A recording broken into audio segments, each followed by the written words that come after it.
ဒီကနေ့သာသနာတော်နှစ်2555ခုကောဇာတက္ကီ1383ခုနတ်တော်လာပြည့်ကျော်14ရက်နေ့ညရန်ကုန်တိုင်းဒေသကြီးတာမွေမြို့နယ်မေတ္တာညွန့်ရပ်ကွက်စံပေလန်းမိသားစုဘုရားဘာသာဝင်သူတော်စင်များစုစည်း၍ဒုတိယအကြိမ်မြောက်ဆင်ရင်ကျင်းပတဲ့ဓမ္မဒါနဓမ္မပူဇာတရားပွဲတွင်မှာဦးဇင်းတို့ဘေးသက်ပေါင်းသူတော်ကောင်းတို့ကိုမြတ်စွာဘုရားဟောကြားတော်မူခဲ့တဲ့တရားဒေသနာတော်များကိုဟောကြားခွင့်ရပါတယ်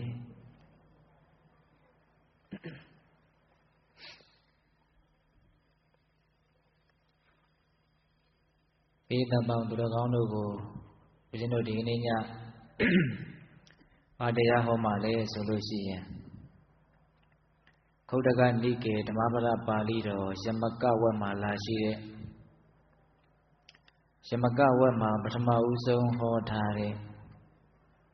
သက္ခုပါဠမထေရကိုအကြောင်းပြုပြီးတော့ဟောထားတဲ့တရားဂါထာတစ်ပုဒ်ရှိပါတယ်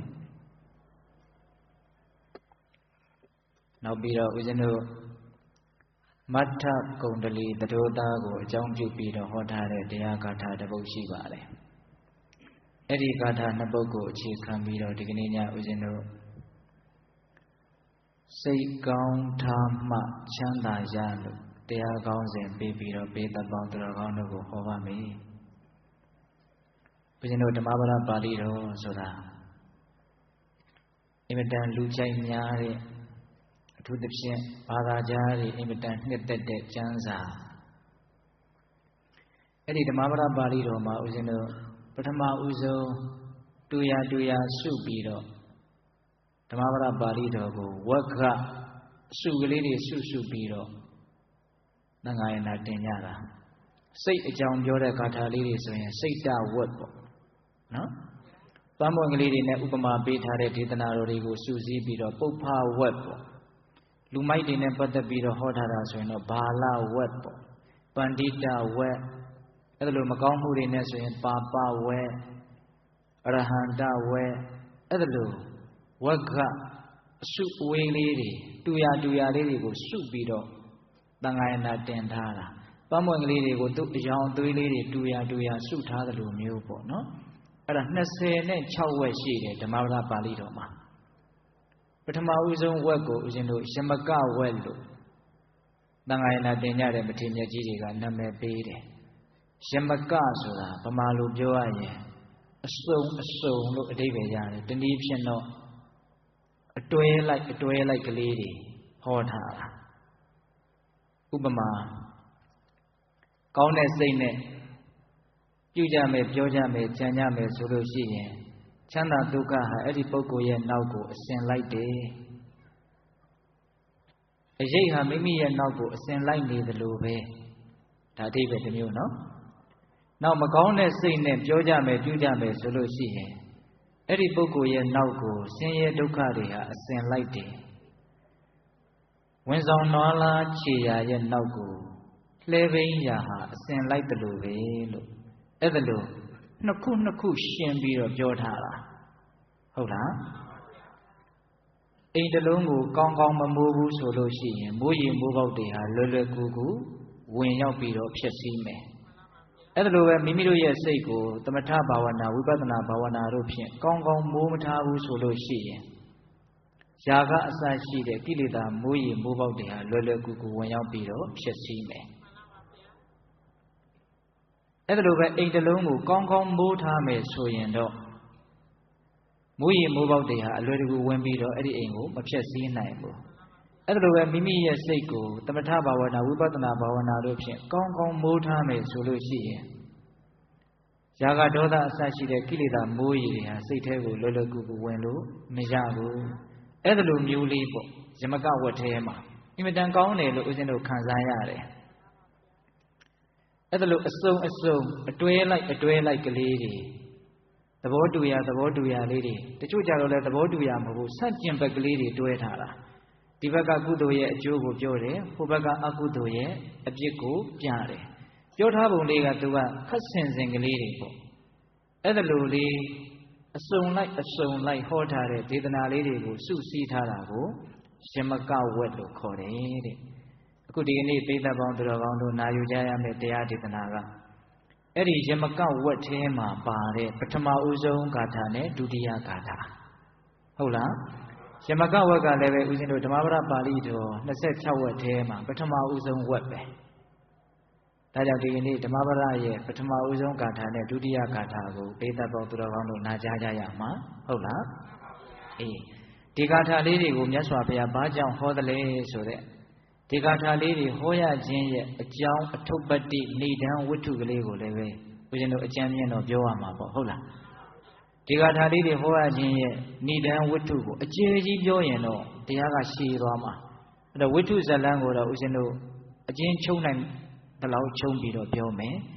တရားသားကလေးအနှစ်သာရလေးတွေကိုပဲများများဦးဇင်းတို့ရွေးပြီးတော့ပြောဖို့စိတ်ကူးထားတယ်ဟုတ်လားတရားကောင်းစဉ်ကစိတ်ကောင်းထားမှချမ်းသာရာတဲ့ဦးဇင်းတို့စတင်ပြီးတော့နာယူကြည်ညိုကြရအောင်တရားမနာသေးခင်မှာမြတ်စွာဘုရားကိုရှိခိုးပူဇော်ကြောကြအောင်စို့ဒီတရားတော်ကိုမဟောကြားသေးခင်မနာကြသေးခင်မှာတရားတော်အလုံးကိုဟောကြားတော်မူခဲ့တဲ့ဘုရားရှင်ကိုတော်မြတ်ရဲ့အင်မတန်အေးချမ်းကြည်လင်တော်မူတဲ့မဟာကရုဏာကိုသိစေဟာတရားလုံးစုံကိုသိတော်မူမြင်တော်မူတဲ့သဗ္ဗညုတဉာဏ်ဒီဟုသောပညာကိုဒုမဟာကရုဏာကိုပညာကိုနှစ်ပါးစုံတို့ဖြင့်ပြည့်စုံတော်မူတဲ့ဘုရားရှင်ကိုတော်မြတ်ကိုယုသေးမြတ်တို့ရှိခိုးပူဇော်ကြအောင်စို့အလုံးလက်ဥပ္ပလေးချီထားကြကရုဏာတိတလဟရယပညာပိသောတဝိဟတမောဟဓမ္မ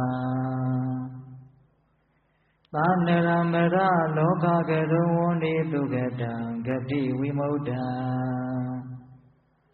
ကရုဏာတိတလဟရယမဟာကရုဏာတော်ဖြင့်ဤမြတော်စိတ်နှလုံးလေးရှိတော်မူပါဝိထသောပညာပိသောတဝိဟတမောဟဓမ္မအရဟတမတိဟုသောအယောင်အလင်းဖြင့်ဝိဇ္ဇာတိဟုသောမိုက်မောင်းကိုဖယ်ခွာတော်မူပြီးထသောသာနရမရလောကကရောလူနတ်မြမတတဝါနန္ဒတို့၏ကြောင့်ထီတန်တုအလေးကလေးပြုရာတဆူရီသောဆရာသခင်လည်းဖြစ်တော်မူပါပေထသောဂတိဝိမု ക്ത ဒေဝမနုဿနိတယနှင့်ပေတတလိ္ဆံလာရရှိငါတန်သောဂတိတို့မှလိထိုတစ်ဖြင့်ကင်းလွတ်တော်မူပြီးထသောသူကတံတတဝါတို့အားအကျိုးများကြောင့်ဟုတ်မှန်သောစကားကောင်းကိုသာမျက်ဆိုတော်မူပါ၏ထသောဗုဒ္ဓံသစ္စာလေးရတရားမြတ်ကိုလက်ပေါ်တင်တာဗရမ ्या ကဲ့သို့ပြတ်သားထင်ထင်သိမြင်ပေတတ်ဘုရားရှင်ကိုယ်တော်မြတ်ကြီးကိုမေယံတရားဟောပုဂ္ဂိုလ်တရားနာပုဂ္ဂိုလ်ခေါ်ဆိုပညတ်ပရမတ်မမူယုံနာနှဖျားဖြစ်ကြပါသောဘုရားတပည့်တော်တို့သည်ဝုနေဝနာမှာကာယဝစီမနောချီ၍သုံးလီသာရပနာမဖြင့်ဒုက္ခယုကျိုးလက်ဆုံးမူကားရှိခိုးဥညွတ်ပါ၏မြတ်စွာဘုရား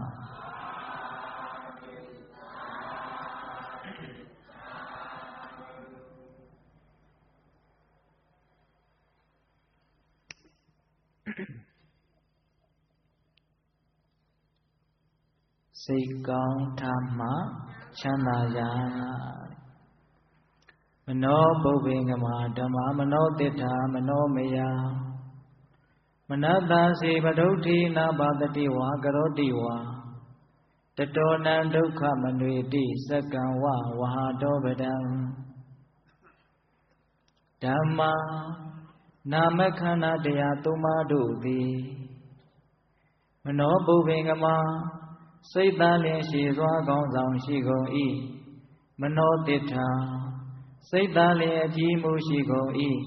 မနောမယစိတ်ဖြင့်သာလျင်ကြည်ကုန်၏ပဒုဋ္ဌိနာပြမလိုသောယုံညံ့သောမနတ္တစိတ်ဖြင့်စေဘာတတိဝအကယ်၍ပြောမူလီပြောညာအံစေကရောတိဝအကယ်၍ပြုမူလီပြုညာအံ တတော်ထိုကဲ့သို့မကောင်းသောစိတ်ဖြင့်ပြောကြပြုကြတဲ့အတွက်ကြောင့်နံထိုကဲ့သို့မကောင်းသောစိတ်ဖြင့်ပြောတဲ့ပြုတဲ့ပုဂ္ဂိုလ်ရဲ့နောက်သို့ဒုက္ခဆင်းရဲဒုက္ခအဝဝါတို့သည်အနှွေတိအစဉ်လိုက်ကုန်၏ကိမိဝဥပမာအဖြစ်ငါဝဟာတောဝင်ဆောင်နွားလာဤပဒံခြေရာနောက်သို့စက္ကံလှဲပင်ရာသည်အနှွေတိဤဝအစဉ်လိုက်တကဲ့သို့ဒီနာမခန္ဓာခန္ဓာ၅ပါးရှိတဲ့အနက်မှာနာမခန္ဓာ၄ပါးလို့ပိဋကပေါင်းတော်ကောင်းတို့ကြားဖို့တယ်နော်ရှုဘက်ခန္ဓာရုပ်အစုအဝေးဖောက်ပြန်တတ်တဲ့သဘောတရားတွေရှုထားတာပူတာတွေအေးတာတွေမာတာတွေကြော့တာတွေပိဋကတို့သိတယ်နော်ဦးဇင်းတို့အကျေမပြောပါဘူးဟုတ်လားနောက်နာမခန္ဓာ၄ပါးကြတော့ဝေဒနာတင်ညာသင်္ခါရဝိညာဉ်ခံစားမှုအစုအဝေးမှတ်သားမှုအစုအဝေးပြုလုပ်မှုစေတနာကောင်းဆောင်တဲ့သင်္ခါရတရားတွေရဲ့အစုအဝေးနောက်သိမှုဝိညာဉ်ကောင်းဆောင်တဲ့စိတ်တို့ရဲ့အစုအဝေးအဲ့ဒီနာမခန္ဓာ၄ပါးထဲမှာစိတ်ကခေါင်းဆောင်မယ်တဲ့မနောပုပ္ပင်ကမှာဘာကခေါင်းဆောင်လဲစိတ်ကခေါင်းဆောင်တယ်မနောတိဋ္ဌာစိတ်ကအကြီးဆုံးပဲအကြီးအမှုပဲတဲ့မနောမေယစိတ်ဖြင့်ပြီးတယ်စိတ်ကအဓိကပဲဟုတ်လားဒါကြောင့်စိတ်ကအဓိကကြတဲ့အတွက်ကြောင့်မကောင်းတဲ့စိတ်တွေနဲ့ပြောကြမယ်ပြုကြမယ်ဆိုလို့ရှိရင်အဲ့ဒီပုဂ္ဂိုလ်ရဲ့နောက်ကိုဆင်းရဲဒုက္ခတွေကအစဉ်လိုက်တယ်အမြဲတမ်းလိုက်တယ်ဘာနဲ့အလားတရံတူတယ်လဲဆိုလို့ရှိရင်ဝင်ဆောင်နွားလားခြေရာရဲ့နောက်ကိုလှဲပိန်ကြီးအစဉ်လိုက်နေတယ်လို့ပဲတဲ့ပိဋကရေဟိုလှဲတို့ယထာတို့ကိုရှေ့ကနွားနှစ်ကောင်ကပြီးတော့ဆွဲသွားတာမြင်မှုပါတယ်နော်အဲ့ဒီနွားခြေရာရဲ့နောက်ကိုလှဲပိန်ကြီးကပါလေအမြဲတမ်းလိုက်နေတယ်အဲ့ဒါလိုပဲမကောင်းတဲ့စိတ်ကိုအခြေခံပြီးတော့ပြုမယ်ပြောမယ်ဆိုလို့ရှိရင်အဲ့ဒီပုဂ္ဂိုလ်ရဲ့နောက်ကိုဆင်းရဲဒုက္ခတွေရပါတဲ့တော့အစဉ်လိုက်မယ်တဲ့အမြဲတမ်းလိုက်မယ်တဲ့ဒီတော့စိတ်ဒီအင်မတန်အခရာကြတယ်စိတ်ကမကောင်းဘူးဆိုလို့ရှိရင်မကောင်းတဲ့စိတ်တွေနဲ့ပြောမယ်ဆိုရင်အဲ့ဒီအပြောဟာမကောင်းတဲ့အပြောပဲဖြစ်မှာပဲဘလောက်ပဲခြူတာပါတယ်ပြောဘလောက်ပဲအချိုရည်တကားရည်တွေဖုံးထားတဲ့သဘောမျိုးလို့တကယ့်ကိုအကွက်တွေဆင်းပြီးတော့ပြောတော်လည်းပဲမကောင်းတဲ့စိတ်တွေအခြေခံထားမယ်ဆိုရင်အဲ့ဒီအပြောကိုမကောင်းပြောလို့ပဲပြောရမယ်မကောင်းတဲ့စိတ်တွေအခြေခံမယ်ဆိုရင်တော့ဘာပဲလုပ်နေနေမကောင်းတဲ့အလုပ်လိုပဲပြောရမယ်ဘာသာရေးသာသနာရေးနဲ့ပတ်သက်ပြီးတော့လုပ်တာတောင်မှတချို့မကောင်းတဲ့စိတ်တွေကိုအခြေခံထားတော့ကောင်းတဲ့အလုပ်လို့ပြောလို့မရဘူးဒါဥစဉ်တို့ကုံပြောတာနော်အဲ့ဒီတော့ဘာပဲပြောနေနေဘာပဲလုပ်နေနေအကယ်၍မကောင်းတဲ့စိတ်နဲ့သာပြောမယ်လုပ်မယ်ဆိုရင်အဲ့ဒီအပြောအလုပ်တို့သည်မကောင်းပြောနဲ့မကောင်းလုပ်ပဲဖြစ်တယ်မကောင်းပြောကြတော့ဝစီကံမကောင်းဘူးပေါ့မကောင်းတဲ့အလုပ်ကြတော့ကာယကံမကောင်းဘူးလို့ပြောရမှာပေါ့ဟုတ်လားအဲ့ဒီတော့စိတ်ကမကောင်းရင်ဝစီကံလည်းမကောင်းနိုင်ဘူးကာယကံလည်းမကောင်းနိုင်ဘူးစိတ်ဆိုးရင်ကံဆိုးတယ်ဆိုတာအဲ့ဒါပဲပိဋိစိတ်ဆိုးရင်ဘာဆိုးတယ်စိတ်ဆိုးရင်ကံဆိုးတယ်ကံဆိုးလို့ရှိရင်အကျိုးပေးဆိုးမယ်ပိဋိကံဆိုးရင်ဘာဆိုးမယ်ကျိုးပေးဆိုးမယ်အဲ့ဒါကိုပိဋကတို့ရဲ့စိတ်ထဲမှာရှင်းရှင်းလင်းလင်းမှတ်သားထားဖို့ရတာဩစိတ်ဆိုးရင်ကံဆိုးတယ်ကံဆိုးရင်အဖြစ်ဆိုးတယ်လို့ဒါမှတ်ထားရမယ်အဖြစ်ဆိုးနေတာတွေမှန်တယ်များကံဆိုးလို့ပဲကံဆိုးတာမှန်သမျှသည်စိတ်ဆိုးလို့ပဲစိတ်ဆိုးတယ်ဆိုတာဒေါသဖြစ်တာလေးကိုဆိုလိုတာမဟုတ်ဘူးဆိုးတဲ့စိတ်တွေမကောင်းတဲ့စိတ်တွေယုံမာတဲ့စိတ်တွေဖြစ်တာကိုစိတ်ဆိုးတယ်လို့ဆိုတာဒါကြောင့်ရှင်းတုန်းကမထေရမြတ်ကြီးတပည့်ကအတူတူလေးဩဝါဒပေးဘူးတယ်အကောင်းဆုံးဩဝါဒလို့လည်းပြောလို့ရတယ်အဲ့ဒါဘာလဲဆိုတော့စိတ်မဆိုးနဲ့ကောင်းကောင်းနေတဲ့ဆိုလိုကြီးကဒါနှလုံးထဲပြောတာနော်ဘာတဲ့တော့စိတ်မဆိုးနဲ့ကောင်းကောင်းနေတဲ့စိတ်မဆိုးနဲ့ဆိုတာဒေါသမဖြစ်နဲ့လို့တင်ဆိုလိုတာမဟုတ်ဘူးဟုတ်လားဆိုးတဲ့စိတ်တွေမဖြစ်စေနဲ့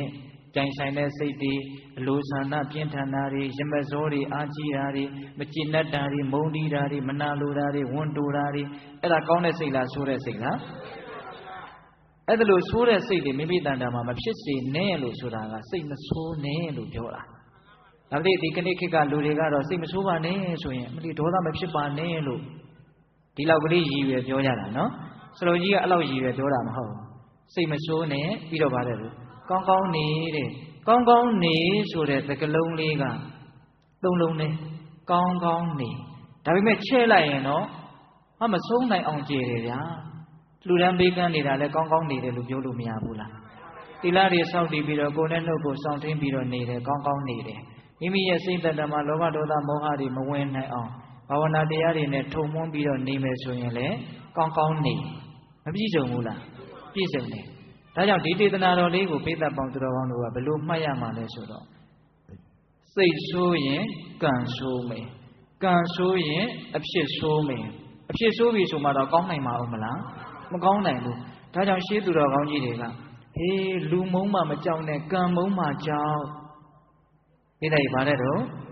လူမုံမှမကြောက်နဲ့ကံမုံမှကြောက်တဲ့ကိုပြုခဲ့တဲ့ကံတွေက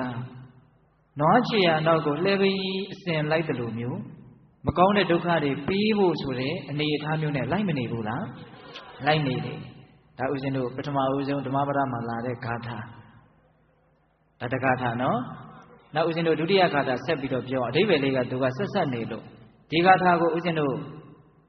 စက္ခုပါဠမထေကိုအကြောင်းပြုပြီးတော့ဟောတာပြီးတော့မှစက္ခုပါဠမထေအကြောင်းကိုဥစဉ်ပြောပြမယ်ကိုဥစဉ်တို့ဒုတိယဂါထာဆက်ပြီးတော့ပြောကြည့်အောင်သူတို့နှစ်ခုကဆက်ဆက်မှုရှိတဲ့အတွက်ကြောင့်ရှင်းပြီးတော့ပြောမှအဓိပ္ပာယ်ကပိုရှင်းမှာ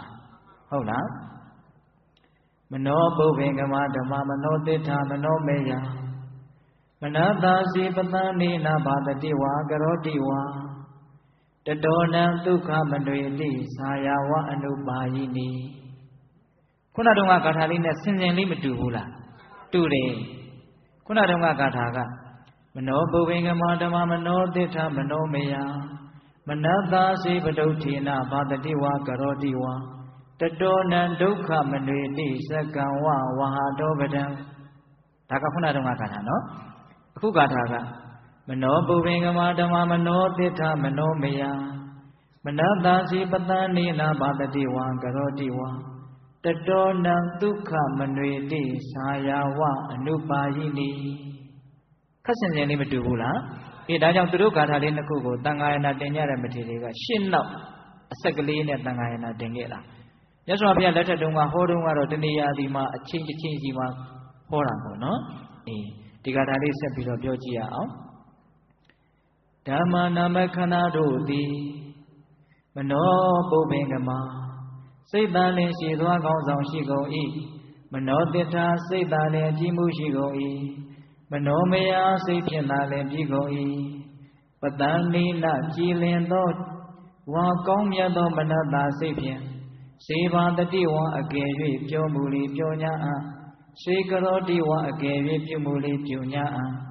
တတော်ထိုကဲ့သို့ကောင်းတဲ့စိတ်တွေနဲ့ပြုကြပြောကြတဲ့အတွက်ကြောင့်နံထိုကဲ့သို့ကောင်းတဲ့စိတ်နဲ့ပြောတဲ့ပြုတဲ့ပုဂ္ဂိုလ်ရဲ့နောက်ကို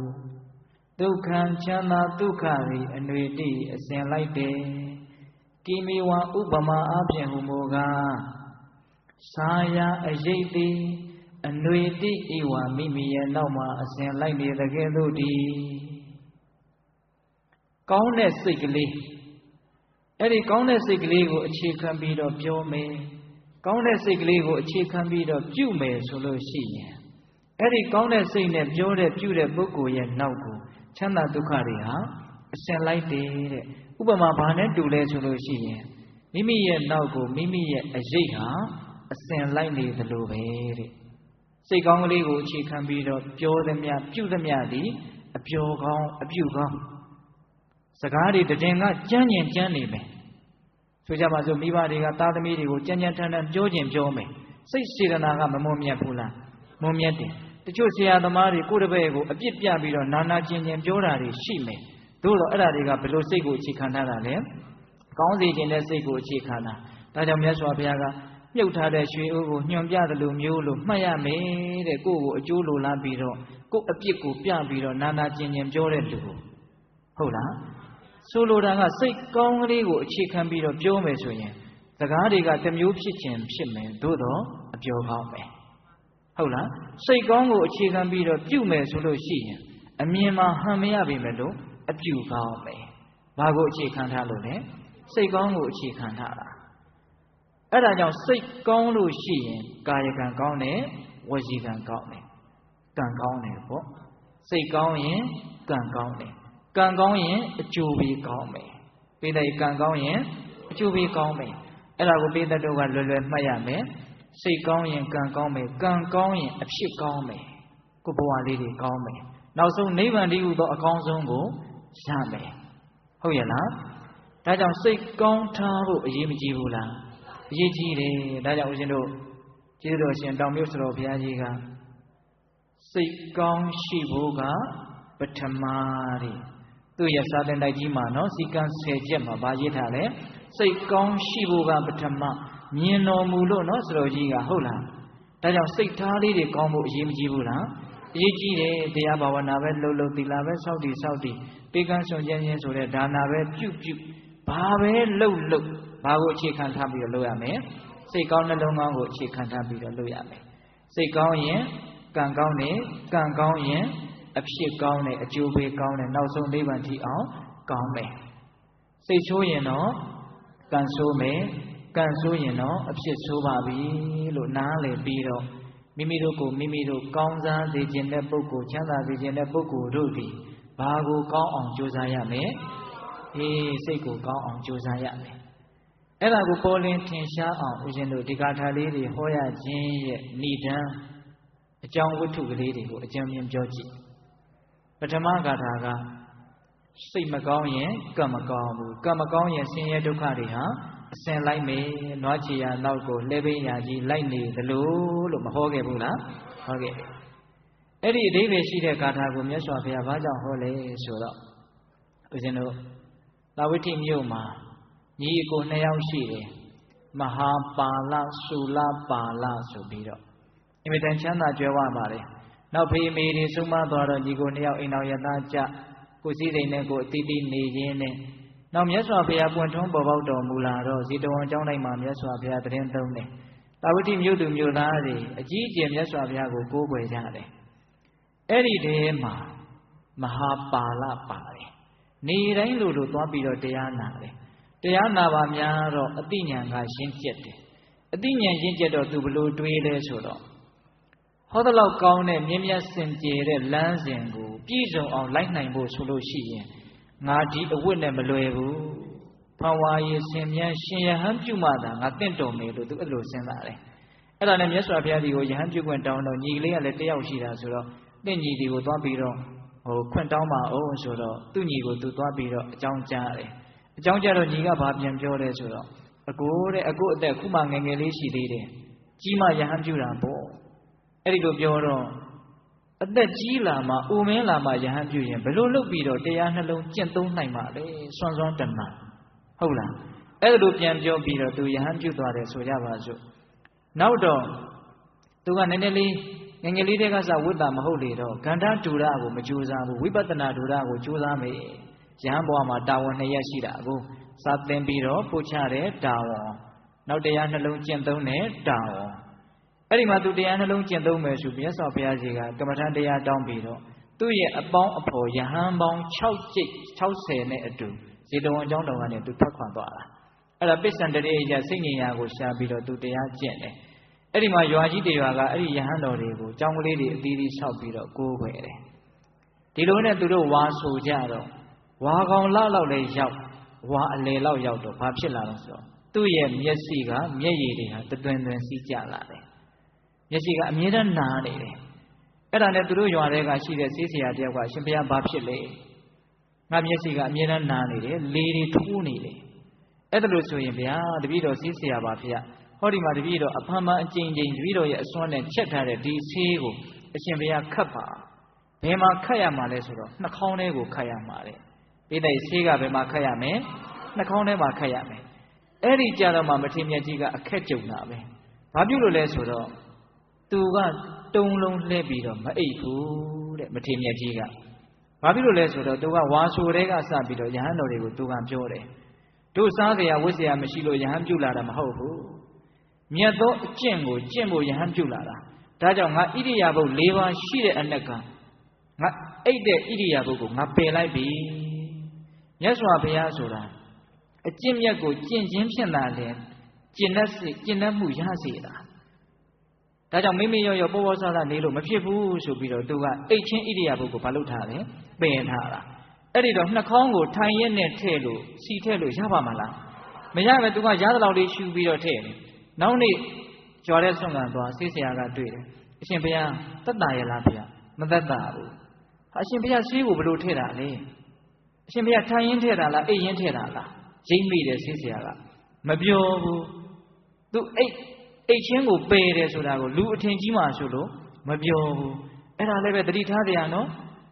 သူတော်ကောင်းတွေဆိုတာကိုဘလို့ကောင်းပါတယ်ဆိုတာကိုပြောတဲ့ထုံးစံမရှိဘူး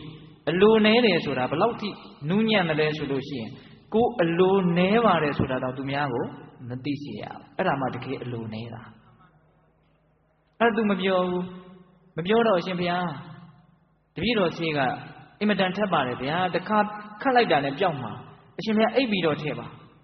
အဲ့လိုပြောတော့အေးအဲ့လိုဆိုငါတိုင်ပင်လိုက်အောင်မယ်တဲ့ပြီးတယ်ဘာလုပ်လိုက်အောင်မယ်တိုင်ပင်လိုက်အောင်မယ်လို့သူကအဲ့လိုပြောတော့ကျောင်းရောက်တော့သူ့မှာဆွေလဲရှိတာမဟုတ်မျိုးလဲရှိတာမဟုတ်ဘယ်သူနဲ့မှတိုင်ပင်ကြရရှိတာမဟုတ်အဲ့ဒါ तू ကဘာကိုရည်ရွယ်ပြောတာဆိုသူ့ကို तू တိုင်ပင်ပါပြီးတယ်ဘယ်သူနဲ့တိုင်ပင်ပါလဲသူ့ကို तू တိုင်ပင်ပါဒါလေးလည်းဦးစင်းကသဘောကျတာပဲမလီအရေးရဲ့အကြောင်းရဲ့တကယ်ကျုံးလာရင်တရားဓမ္မတို့ဦးဇင်းတို့လည်းကိုပဲတိုင်ပင်လျာရှိတာကျန်တာတွေကအပေါ်ယံပဲတိုင်ပင်လို့ရတာနော်တကယ်အရေးဆိုလို့ရှိရင်ကိုပဲတိုင်ပင်ရတာအဲ့ဒါ तू ကျောင်းရောက်ပြီဆိုတော့သူ့နာမည်ငယ်နာမည်ကပါဠိတတဲ့ငါရှင်ပါဠိတမင်းဘယ်နဲ့လုပ်မလဲဟောသူက तू တိုင်ပင်တာနော်အခုမင်းဒီဆေးကိုခတ်ပြီးတော့မင်းရဲ့ဂရိပြုတ်ထားတဲ့မင်းအဋိဋ္ဌံပြုတ်ထားတဲ့အိတ်ချင်းကိုပယ်တယ်ဆိုတာကိုပဲမင်းဖြစ်မလားဒါမှမဟုတ်မင်းယောဂဝေဒနာတွေကိုဒီတိုင်းပဲမင်းခံပြီးတော့နေမလားမင်းကြိုက်ရရွေမင်းမျက်စိမခတ်ရရင်မင်းမျက်စိကပြက်ချင်လည်းပြက်မှာဘုရားအဆူဆူပွင့်ခဲ့ပြီတဆူသောဘုရားရှင်သည်ပင်လျင်မျက်စိပေါင်းဘလောက်ကွယ်ခဲ့တယ်လို့တစုံတယောက်သောတတ္တဝါကိုကြည့်မယ်ဆိုရင်ဉာဏ်နဲ့ပိုင်းခြားလို့မရဘူးတဲ့ဆိုလိုတာကမျက်စိကွယ်ခဲ့တဲ့ဘဝပေါင်းမရေမတွက်နိုင်ဘူးပေါ့အခုအဆုံးအမကိုရတယ်ဆိုတာကအင်မတန်ရခဲ့တဲ့ဘဝအဲ့တော့မင်းအဆုံးအမကိုရွေမလားမင်းမျက်စိကိုရွေမလားအဲ့လိုပြောတာဗျဒါတရားဓမ္မတို့ဦးဇင်းတို့ပုထုဇဉ်နာနဲ့ပုထုဇဉ်တာမန်ပုထုဇဉ်နေနဲ့ဆိုရင်အသားလေးအိပ်ပြီးတော့မျက်စင်းကလေးနှာခေါင်းထဲခတ်ပြီးတော့တရားပြန်အားထုတ်ရတာပဲလို့ဒီလိုစဉ်းစားနေရတော့ရှိတာပေါ့နော်ဒါပေမဲ့ तू ကသူ့ရဲ့ဂတိအဋိဋ္ဌံကို तू မပြတ်ချင်ဘူးမျက်စိပြတ်ချင်ပြတ်ပဲစီဆိုတဲ့လမ်းကိုရွေးတာယုံကြည်မှုသိအားကြီးတယ်လို့ဆိုရမှာပေါ့တရားဓမ္မတို့ဦးဇင်းတို့တာမန်လူတွေကိုချင်းမစာနိုင်တဲ့ဆုံးဖြတ်ချက်ပေါ့ဒါဦးဇင်းတို့လည်းပဲကိုချင်းမစာနိုင်တဲ့ဆုံးဖြတ်ချက်ပေါ့နော်အဲ့ဒါနဲ့ तू ကဘာပြောတော့ဆိုတော့သူ့ကိုယ်သူဆုံးဖြတ်ချက်ချတယ်ငါမျက်စိတွေပေါက်ကွဲထွက်ခြင်းထွက်ပါစေငါတုံးလုံးလှည့်ပြီးတော့မအိတ်တော့ဘူးအဲ့ဒီလမ်းကိုရွေးတာဗျာအဲ့ဒီလမ်းရွေးပြီးတော့ तू ထိုင်ရကြီးပဲနှာခေါင်းထဲကိုဆေးတွေထည့်တယ်အဲ့ဒါနဲ့နောက်နေ့ရောက်တော့ဆေးဆရာနဲ့တွေ့တော့ဘယ်လိုတော့အရှင်ဘုရားသက်တာလားမသက်တာဘူးအရှင်ဘုရားအိတ်ခတ်တာဟုတ်ရဲ့လားဘာမှမပြောဘူးအဲ့ဒီမှာဆေးဆရာကအရှင်ဘုရားတပည့်တော်ကိုနာမည်ပြက်အောင်လုပ်တာပဲတဲ့တပည့်တော်ဆေးခတ်တယ်လို့အရှင်ဘုရားမပြောပါတော့နဲ့တပည့်တော်လည်းနောက်ဆေးမပေးတော့ပါဘူးဗျာအဲ့ဒါနဲ့သူเจ้าလည်းပြန်ရောက်လာပြီဆိုတော့ငါရှင်ပါဠိတာမင်းကိုဆေးဆရာကလည်းလက်လွတ်သွားပြီနော်အဲ့တော့မင်းဘာဖြစ်လဲဆိုတော့တေမင်းကမင်းကိုစည်ရင်းမှတ်လိုက်တဲ့သဘောပဲတဲ့မင်းဘာကြောင့်မို့မေ့လျော့နေမှာလဲဆိုပြီးတော့သူအပြင်းအထန်တရားကိုကြိုးစားတယ်အိတ်တော့မအိတ်ဘူးအဲ့ဒါနဲ့အဲ့ဒီညမှာပဲစာထဲကလှလှပပလေးမှတ်တမ်းတင်ထားတယ်မျက်လုံးရဲ့ကိလေသာရဲ့ဟာမရှိမနှောက်တခါတည်းပျက်စီးသွားတယ်တဲ့ပြီးတယ်ဘာနဲ့မျက်လုံးနဲ့ကိလေသာဟာမရှိမနှောက်မှာပဲပျက်စီးသွားတယ်ကိလေသာလည်းကုန်သွားတယ်ယဟန္တာဖြစ်သွားတယ်ခဏနေတော့မျက်လုံးလည်းပျက်စီးသွားတယ်ဘာမှမမြင်ရတော့ဘူးအဲ့ဒီမှာမနဲ့လင်းတော့မျက်နှာကတော့ကြည်ကြည်လင်းလင်းပဲဒါပေမဲ့မျက်လုံးအစုံကတော့မမြင်ရတော့ဘူးအဲ့ဒီတွေကစပြီးတော့သူ့ရဲ့နာမည်ဟာစက္ခုပါဠလို့ဖြစ်သွားတာအဲ့ဒါယဟန်တော်အရှင်မြတ်တွေကသူ့ကိုစောင့်ရှောက်ရတာပေါ့နောက်တော့အဲ့ဒီယဟန်တော်တွေကိုပဲသူကဆုံးမလို့အဲ့ဒီဝါလဲကျွတ်တော့ယဟန်တော်6ကြိတ်ကလုံးယဟန်နာဖြစ်တယ်အဲ့ဒါဝါကျွတ်တော့မြတ်စွာဘုရားကိုသွားပြီးတော့ဖူးကြမယ်ဆိုတော့မြတ်စွာဘုရားကိုဖူးတော့ gain ငါရှင်တို့သင်တို့ဘက်သူသွားကြငါမလိုက်တော့ဘူးငါအတွက်ငါညီကိုသာပြောလိုက်သူတစုံတစ်ယောက်ကိုရှေ့လွတ်ပါလိမ့်မယ်ပင်မမှာဆိုလို့အဲ့ဒါနဲ့ယဟန်တော်တွေရှေ့ကကြွသွားပြီးတော့ညီကိုအကြောင်းကြားတော့ညီကသူ့ရဲ့တူကိုရင်ကလေးဝတ်ပြီးတော့သူ သူ့ရဲ့သူကလူပြိုပေါက်ကလေးပါကိုရင်ဝစ်ချင်လို့ဝစ်တာမဟုတ်လမ်းမှာသခိုးဓမြတွေနဲ့တွေ့ရင်ဒုက္ခရောက်မှဆိုလို့ကိုရင်ဝစ်ပြီးတော့ဒီဦးလေးကိုသွားပြီးတော့ပင့်ခိုင်းတာအဲ့ဒါနဲ့ကိုရင်ရဲ့တောင်ဝေးဒီသကုပါဠမထေရကြီးကင်တဲ့တောင်ဝေးကိုကိုရင်ကထိတ်ကနေဆွဲပြီးတော့တောလန်းခရီးကနေတူကြီးနှစ်ယောက်ဖြတ်တန်းလာအဲ့ဒါတိုးတဲ့လေရောက်ထင်းခွေတဲ့ဒကမတယောက်ရဲ့တချင်းဆူတံကိုကြားလာအဲ့ဒီမှာကိုရင်ကတရားတရားနဲ့ကိုရင်ဝစ်ခဲ့တဲ့ကိုရင်မဟုတ်လေတော့ဦးလေးကိုအသာလေးဒီနားမှာမျက်စိမမြင်တဲ့ဦးလေးကိုအသာထားပြီးတော့အဲ့ဒီထင်းခွေသမားနဲ့သွားပြီးတော့တီလန်းပြက်စီရောအဲ့ဒီမှာမထေမြတ်ကစဉ်းစားတယ်အခုတင်ကိုရင်ဒီနားမှာရှိတယ်မရှိတော့တချင်းဆူတံလည်းတိတ်သွားတယ်သေချာပေါက်ဒီကိုရင်တီလန်းပြက်ပြီအဲ့ဒါနဲ့ကိုရင်ကပြန်လာတော့တောင်ဝေးကိုအကြိုက်မခံတော့မင်းတီလာပြက်ခဲ့တယ်မဟုတ်လားအဲ့မှာသားတော့သူလိန်နေတယ်နောက်တော့မထေရကြီးကလိန်လို့မရအောင်တဲ့တဲ့ပြောတဲ့အခါကျတော့အရှင်ဘုရားတပည့်တော်ကိုရင်ဝှစ်ချင်လို့ဝှစ်တာမဟုတ်ပါဘူးအခုတပည့်တော်လူပါဗျလူကိုလဲလိုက်ပြီဗျငိုးယူပြီးတော့အရှင်ဘုရားလိုက်ခဲ့ပါမင်းလူပဲဖြစ်ဖြစ်ကိုရင်ပဲဖြစ်ဖြစ်မဟုတ်တာလုံးမတော့မင်းလိုမိုက်တဲ့လူနဲ့ငါအတူမလိုက်ဘူးမထေရကြီးကငါဒီတော်ထဲမှာအစာငတ်ရင်ငတ်ဖြစ်ပြီးတော့သေခြင်းသေပါစေလူမိုက်မှာပေါင်းသင်းเสียအကြောင်းဘာမှမရှိဘူးဆိုပြီးတော့မလိုက်ဘူးအဲ့ဒါနဲ့အဲ့ဒီကိုရင်လူထွက်ကငိုးယူပြီးတော့ထွက်သွားတာမထေရကြီးကတင်းတပါးတဲ့ကြံရစ်တာတော်ထဲမှာဘုဒ္ဓတာပြောပြတာနော်အဲ့ဒီတော့တရားမင်းကအဲ့ဒီမှာလူရောင်ဖန်ဆင်းပြီးတော့မထေရကြီးကိုဇေတဝန်ကျောင်းတော်ကိုခေါ်သွားရတာဒါကဥစဉ်ကအတူချုပ်ပြီးတော့ပြောတာနော်အဲ့ဒါနောက်နေ့မနေ့လင်းတော့ဇေတဝန်ကျောင်းကိုရောက်နေမှသိတော့မထေရကြီးကဒါလူမဟုတ်ဘူးနတ်ဖြစ်လောက်တယ်လို့သိပါတယ်မထေရကြီးကသူကဒုက္ခဝိပဿကယဟန္တာဗံဘိညာဉ်နဲ့ပြည့်စုံတဲ့ယဟန္တာမဟုတ်ဘူးကိလေသာတက်တက်ကုန်တာပေါ့နော်အဲ့ဒါနဲ့ကျောင်းတော်ရောက်ပြီဆိုတော့သူ့ရဲ့ညီကရောက်လာပြီးတော့ငိုကြွေးပြီးတော့သူ့အိမ်ကကျွန်နှစ်ယောက်ကိုကျွန်ဖြစ်ကတော်လှန်ပြီးတော့ကိုရင်ကလေးဝှက်ပြီးတော့မထေရကြီးကိုပြုစုစီတာအဲ့ဒီမှာမထေရကြီးကချမ်းချမ်းသာသာပဲနေတာစက္ခုပါဠမထေတဲ့နောက်တော့တခုသောနေ့မှာမိုးတွေကအကြီးကျယ်ရွာမိုးတွေရွာတော့ညချမ်းမိုးရွာတော့မိုးတိတ်သွားပြီဆိုတော့မြေကြီးကနေပိုးပလံကောင်လေးတွေပွဲစိတ်ကလေးတွေခြာကောင်လေးတွေထွက်လာတာပေါ့ဗျာအဲ့ဒါမနဲ့လင်းတော့မထေရကြီးကစိုးစိုးထပြီးတော့ဈဉ္ဉံလျှောက်တယ်ဒီနားမှာပိုးကောင်လေးတွေရှိတယ်ဆိုတာ तू မသိဘူးမသိတော့ तू ကတော့ပုံမှန်ပဲလျှောက်တာပေါ့အဲ့ဒီမှာဖျားဘူးကြွလာကြတဲ့အာဂါလုယဟန်တွေကစက္ခုပါဠမထေရလမ်းလျှောက်ထားတဲ့နေရာကိုရောက်တော့ပိုးကောင်အသေးတွေကိုတွေ့ဟာဒါဘယ်သူလမ်းလျှောက်ထားတာလဲစက္ခုပါဠမထေရလမ်းလျှောက်ထားတာဩကြည်စမ်းပါအောင်တော့မျက်စိမြင်တော့ကတော့အားရအောင်တုံးလုံးပဲလက်အိတ်နေပြီးတော့မျက်စိမမြင်တော့မှအတင်းစင်းညံရှောင်နေတကူဟောတိတ်တိတ်ပုထုဇဉ်လေးဆိုတော့ဗာလဲမသိဘဲနဲ့ရမ်းပြောတာဦးဇင်းကအဲ့ဒီစာလေးဖတ်ရင်တော့ဩလူတွေဟာသူများအပြစ်ကိုများကြမ်းဖန်ပြီးတော့ပြောတတ်တယ်ဟုတ်ရဲ့လားအေးအဲ့ဒါမျက်စိမြင်တော့ကတော့ဗာလဲတော့အိတ်နေပြီးတော့မျက်စိမမြင်မှအတင်းအားထုတ်နေတယ်အခုပိုးကောင်တွေသိပြီဒီလူမိုက်ပြီးအကျိုးရှိမယ်ဆိုတာကိုလုပ်မယ်လို့ကြံပြီးတော့အကျိုးမဲ့တာတွေကိုလုပ်နေပါလားသူများကိုအပြစ်တင်နေတာဟုတ်လည်းမဟုတ်ဘဲနဲ့အဲ့ဒါသူတို့ကဘယ်ထိသွားတော့မြတ်စွာဘုရားထိတောင်သွားပြီးတော့သူတို့ကရှောက်တာရှောက်တော့မြတ်စွာဘုရားကစစ်သားတို့တဲ့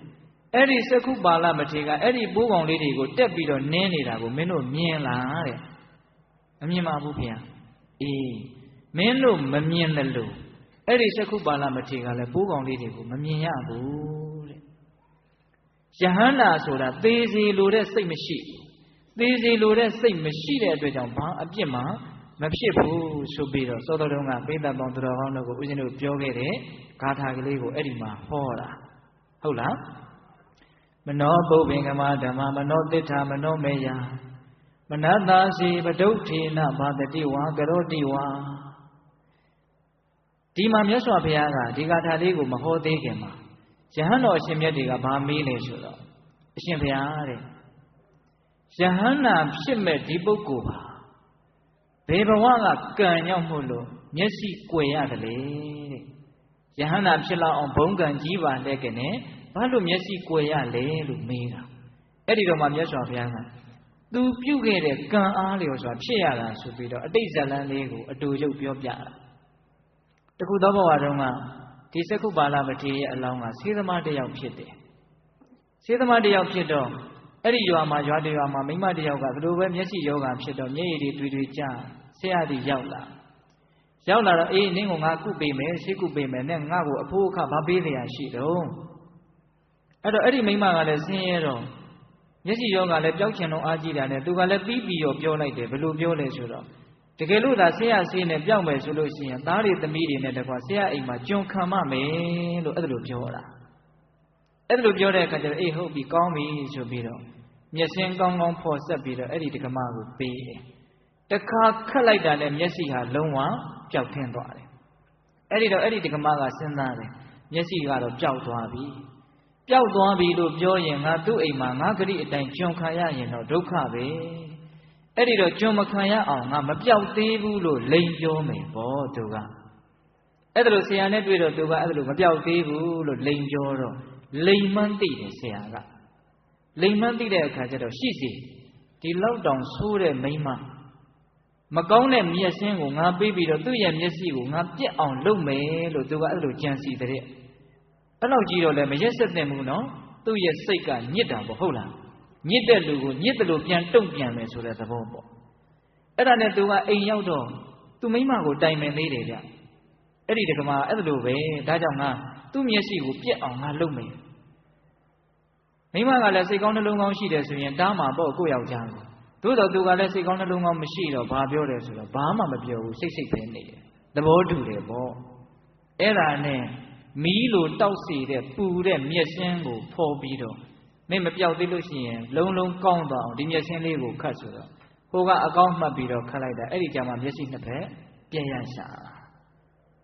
အဲ့ဒါလိုညှဉ်းနှွမ်းတဲ့စိတ်တွေပြစ်မှားတဲ့စိတ်တွေသူတစ်ပါးကိုမကောင်းကြံတဲ့စိတ်တွေအခြေခံပြီးတော့လှုပ်ခဲ့တဲ့ပြောခဲ့တဲ့အတွက်ကြောင့်အဲ့ဒီစက္ကုပါလမထေရီမျက်စိခံနေရတာဟုတ်ရလားတခါကြီးမိုက်ပြအဲ့ဒီမှာမြတ်စွာဘုရားကချက်သားတို့မကောင်းတဲ့စိတ်ကိုအခြေခံပြီးတော့ပြောမယ်ပြုမယ်ဆိုလို့ရှိရင်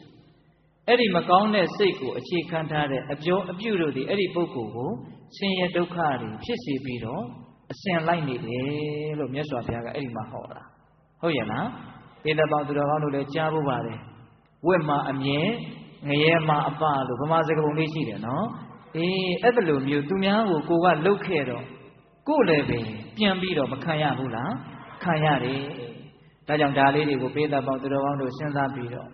မကောင်းသောစိတ်နဲ့ပြုကြတဲ့ပြောကြတဲ့အလုပ်တွေအပြောတွေဟာကိုယ့်ကိုဒုက္ခဖြစ်စေတယ်လို့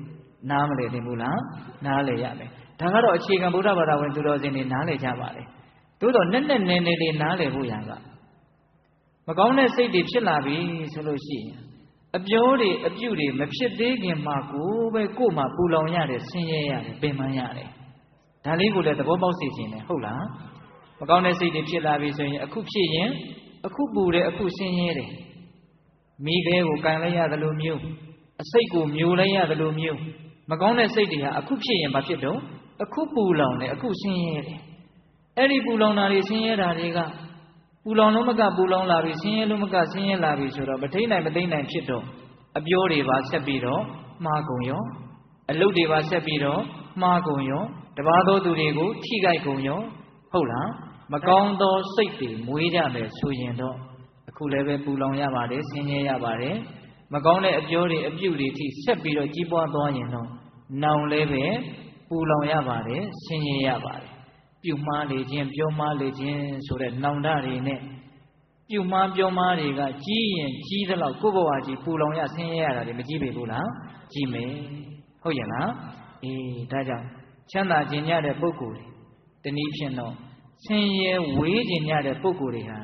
ဆင်းရဲကိုဖြစ်စေတတ်တဲ့ဒီမကောင်းတဲ့စိတ်ဓာတ်တွေကိုဝေးစွာရှောင်ဖို့မလိုဘူးလားလိုတယ်မကောင်းတဲ့စိတ်ကိုဘာလို့ရမလဲဝေးစွာရှောင်ရမယ်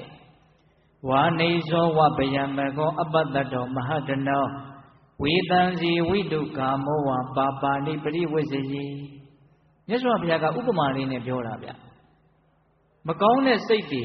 ဘလောက်ထိကြောက်ရမလဲဆိုလို့ရှိရင်ပစ္စည်းဥစ္စာတွေအများကြီးပါတဲ့ကုန်တယ်ကြီးတယောက်ဟာတခိုးတွေဓမြတွေရှိတဲ့လမ်းကိုရှောင်တယ်လို့မျိုးတဲ့ပေးတဲ့ဥပမာဟုတ်လားပစ္စည်းဥစ္စာတွေများပြီးတော့အဖို့နေတဲ့တခိုးကုန်တယ်ကြီးတွေဟာတခိုးတွေဓမြတွေတိတ်ဆိုးတဲ့လမ်းကိုရှောင်တယ်လို့မျိုးအသက်ရှင်လို့မတည်လို့တဲ့ပုဂ္ဂိုလ်ဟာအစိတ်ကိုရှောင်တယ်လို့မျိုးမကောင်းတဲ့စိတ်တွေကိုမဖြစ်အောင်ကြိုးစားရမယ်လို့မြတ်စွာဘုရားမဟုတ်ဘူးလားဟောတယ်ဒါကြောင့်ဒါကတော့ဦးဇင်းတို့တရားရဲ့ပထမပိုင်းပေါ့ ရှင်ရဲဝေးကျင်တယ်ဆိုလို့ရှိရင်မကောင်းမှုနဲ့ဝေးအောင်ကြိုးစားရမယ်မကောင်းမှုနဲ့ဝေးကျင်တယ်ဆိုရင်မကောင်းတဲ့စိတ်တွေမဖြစ်ဘူးကြိုးစားရမယ်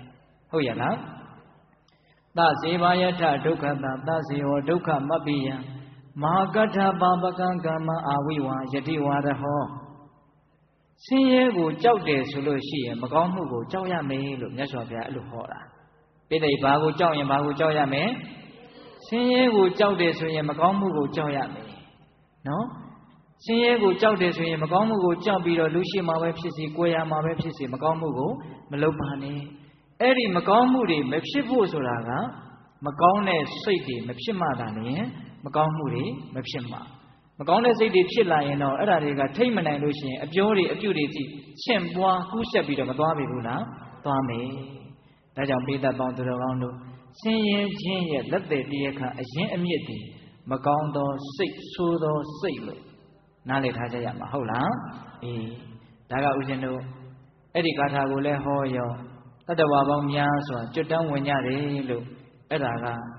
ယမကဝတ်ရဲ့ပထမဦးဆုံးစက္ခုပါဠမထေဝတ္ထုတဲ့ဟုတ်ရလား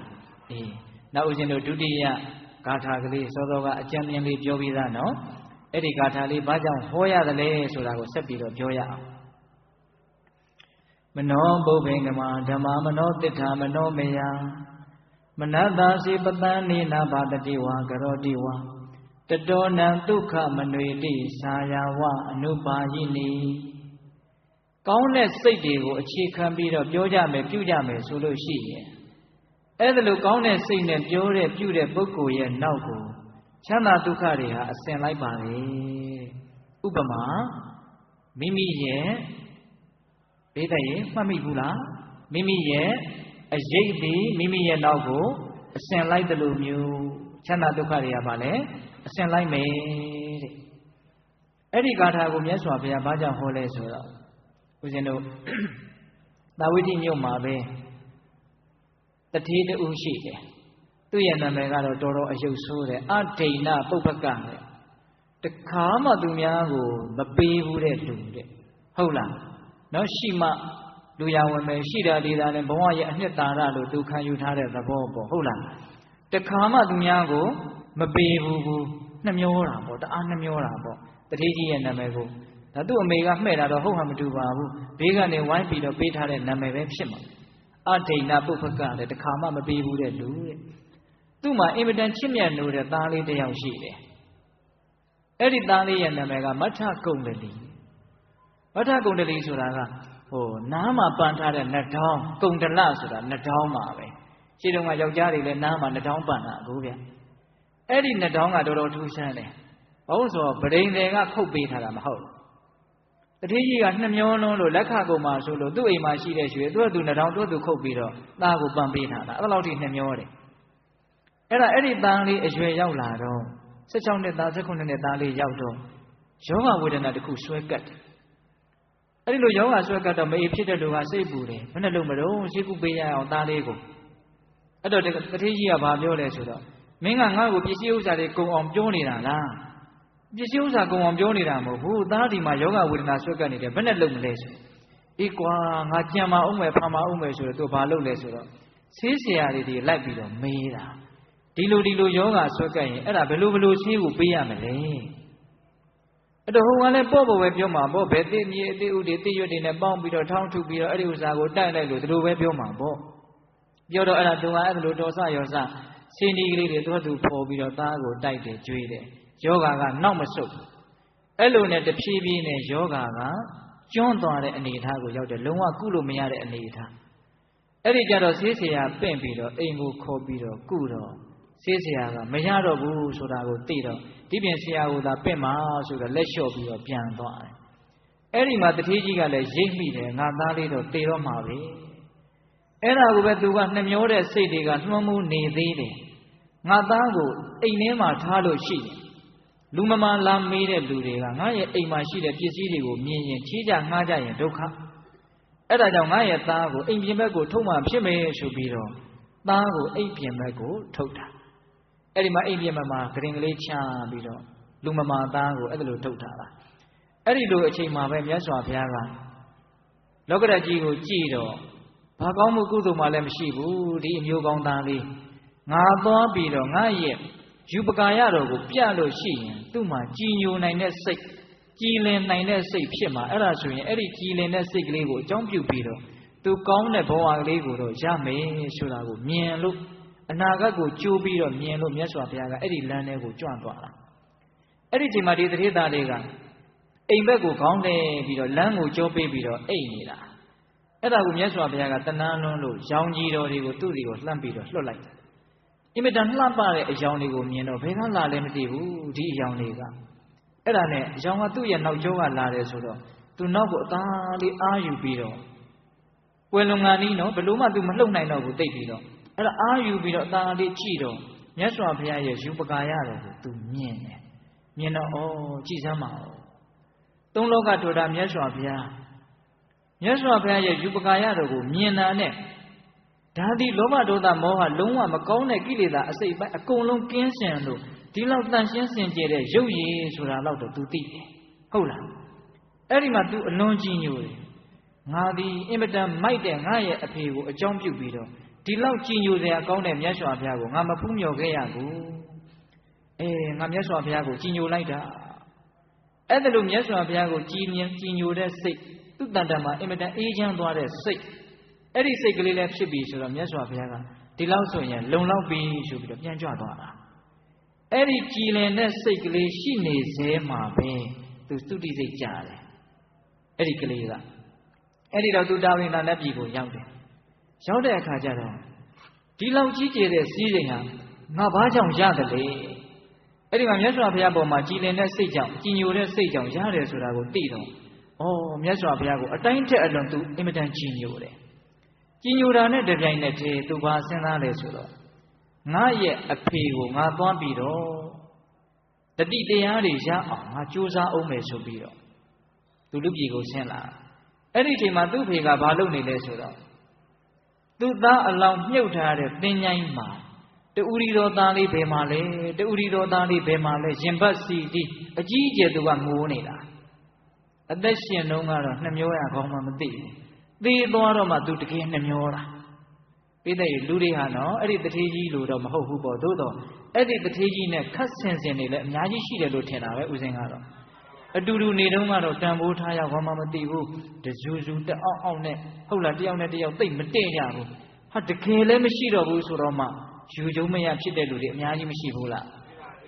ဒါကြောင့်တစ်ချိန်ချိန်မှာကွဲကြရမှာကွာကြရမှာတထင်္ဂါလေးတခဏလေးအတူတူနေကြရတာဆိုတာကိုတတိထားမိလို့ရှိရင်အတူတူနေရတဲ့အချိန်လေးတွေကိုတန်ဖိုးထားမှာ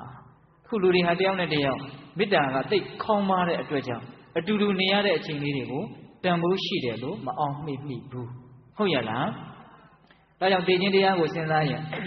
အတူတူနေရမယ့်အချိန်လေးတွေကိုတန်ဖိုးထားရကောင်းမှာဖြစ်လာမလဲသိလာမှာအဲ့ဒါနဲ့အဲ့ဒီနတ်သားကမိုက်လိုက်တဲ့လူငါအသက်ရှင်တဲ့နှုန်းကတော့စိတ်ကူရကောင်းမှမသိသေတော့မှနှမျောတတ်မှုအားကြီးစွာနဲ့ငိုးနေတာငါသွားပြီးတော့သူ့ကိုတံဝေကရစေမယ်ထိတ်လန့်စေမယ်ဆိုပြီးတော့အဲ့ဒီနားမှာသူ့ရဲ့ငကိုယ်တုံးကရုပ်ရည်လေးနဲ့တူအောင်သူလူလေးလိုဖန်ဆင်းတာနော်ဒါပေမဲ့သူ့သားလို့လည်းပဲသူအတိအကျလည်းမပြောနိုင်ဘူးသူ့သားကသေးနေပြီလေအဲ့မှာအရင်ဘဝကရုပ်ရည်မျိုးပုံစံလေးနဲ့ဒါပေမဲ့အဲ့ဒီဘဝမှာသူတော်တော်လေးပို့ပြီးတော့လှလှပပသူကအဲ့ဒီမှာအဝတ်အစားတွေကလည်းအကြောင်းလေးပါတွေတောက်နေတယ်လို့ဆိုတယ်အဲ့မှာသူအံ့ဩပြီးတော့ကြည့်တယ်ကြည့်နေတော့သူကလည်းသူ့သားကိုတန်းတပြီးတော့ငိုတယ်အဲ့ဒီပြီးနေတဲ့အဲ့ဒီကလေးကလည်းပဲအံ့ဩเสียငိုနေတယ်တဲ့အဲ့ဒီနတ်သားကလူလင်ဟန်ဆောင်ပြီးတော့ဘာလုပ်နေတယ်ငိုနေတော့သူမငိုစီခြင်းဘူးဒီတထေးကြီးကသူ့သားလေးနဲ့တူတာဆိုတော့သူမငိုစီခြင်းဘူးအဲ့ဒါနဲ့သူကလူလင်အမောင်မင်းဘာလို့ငိုနေတာတော့မင်းပြောစမ်းမမင်းငိုခြင်းရဲ့အကြောင်းပြောစမ်းမအဲ့လိုပြောတဲ့အခါကျတော့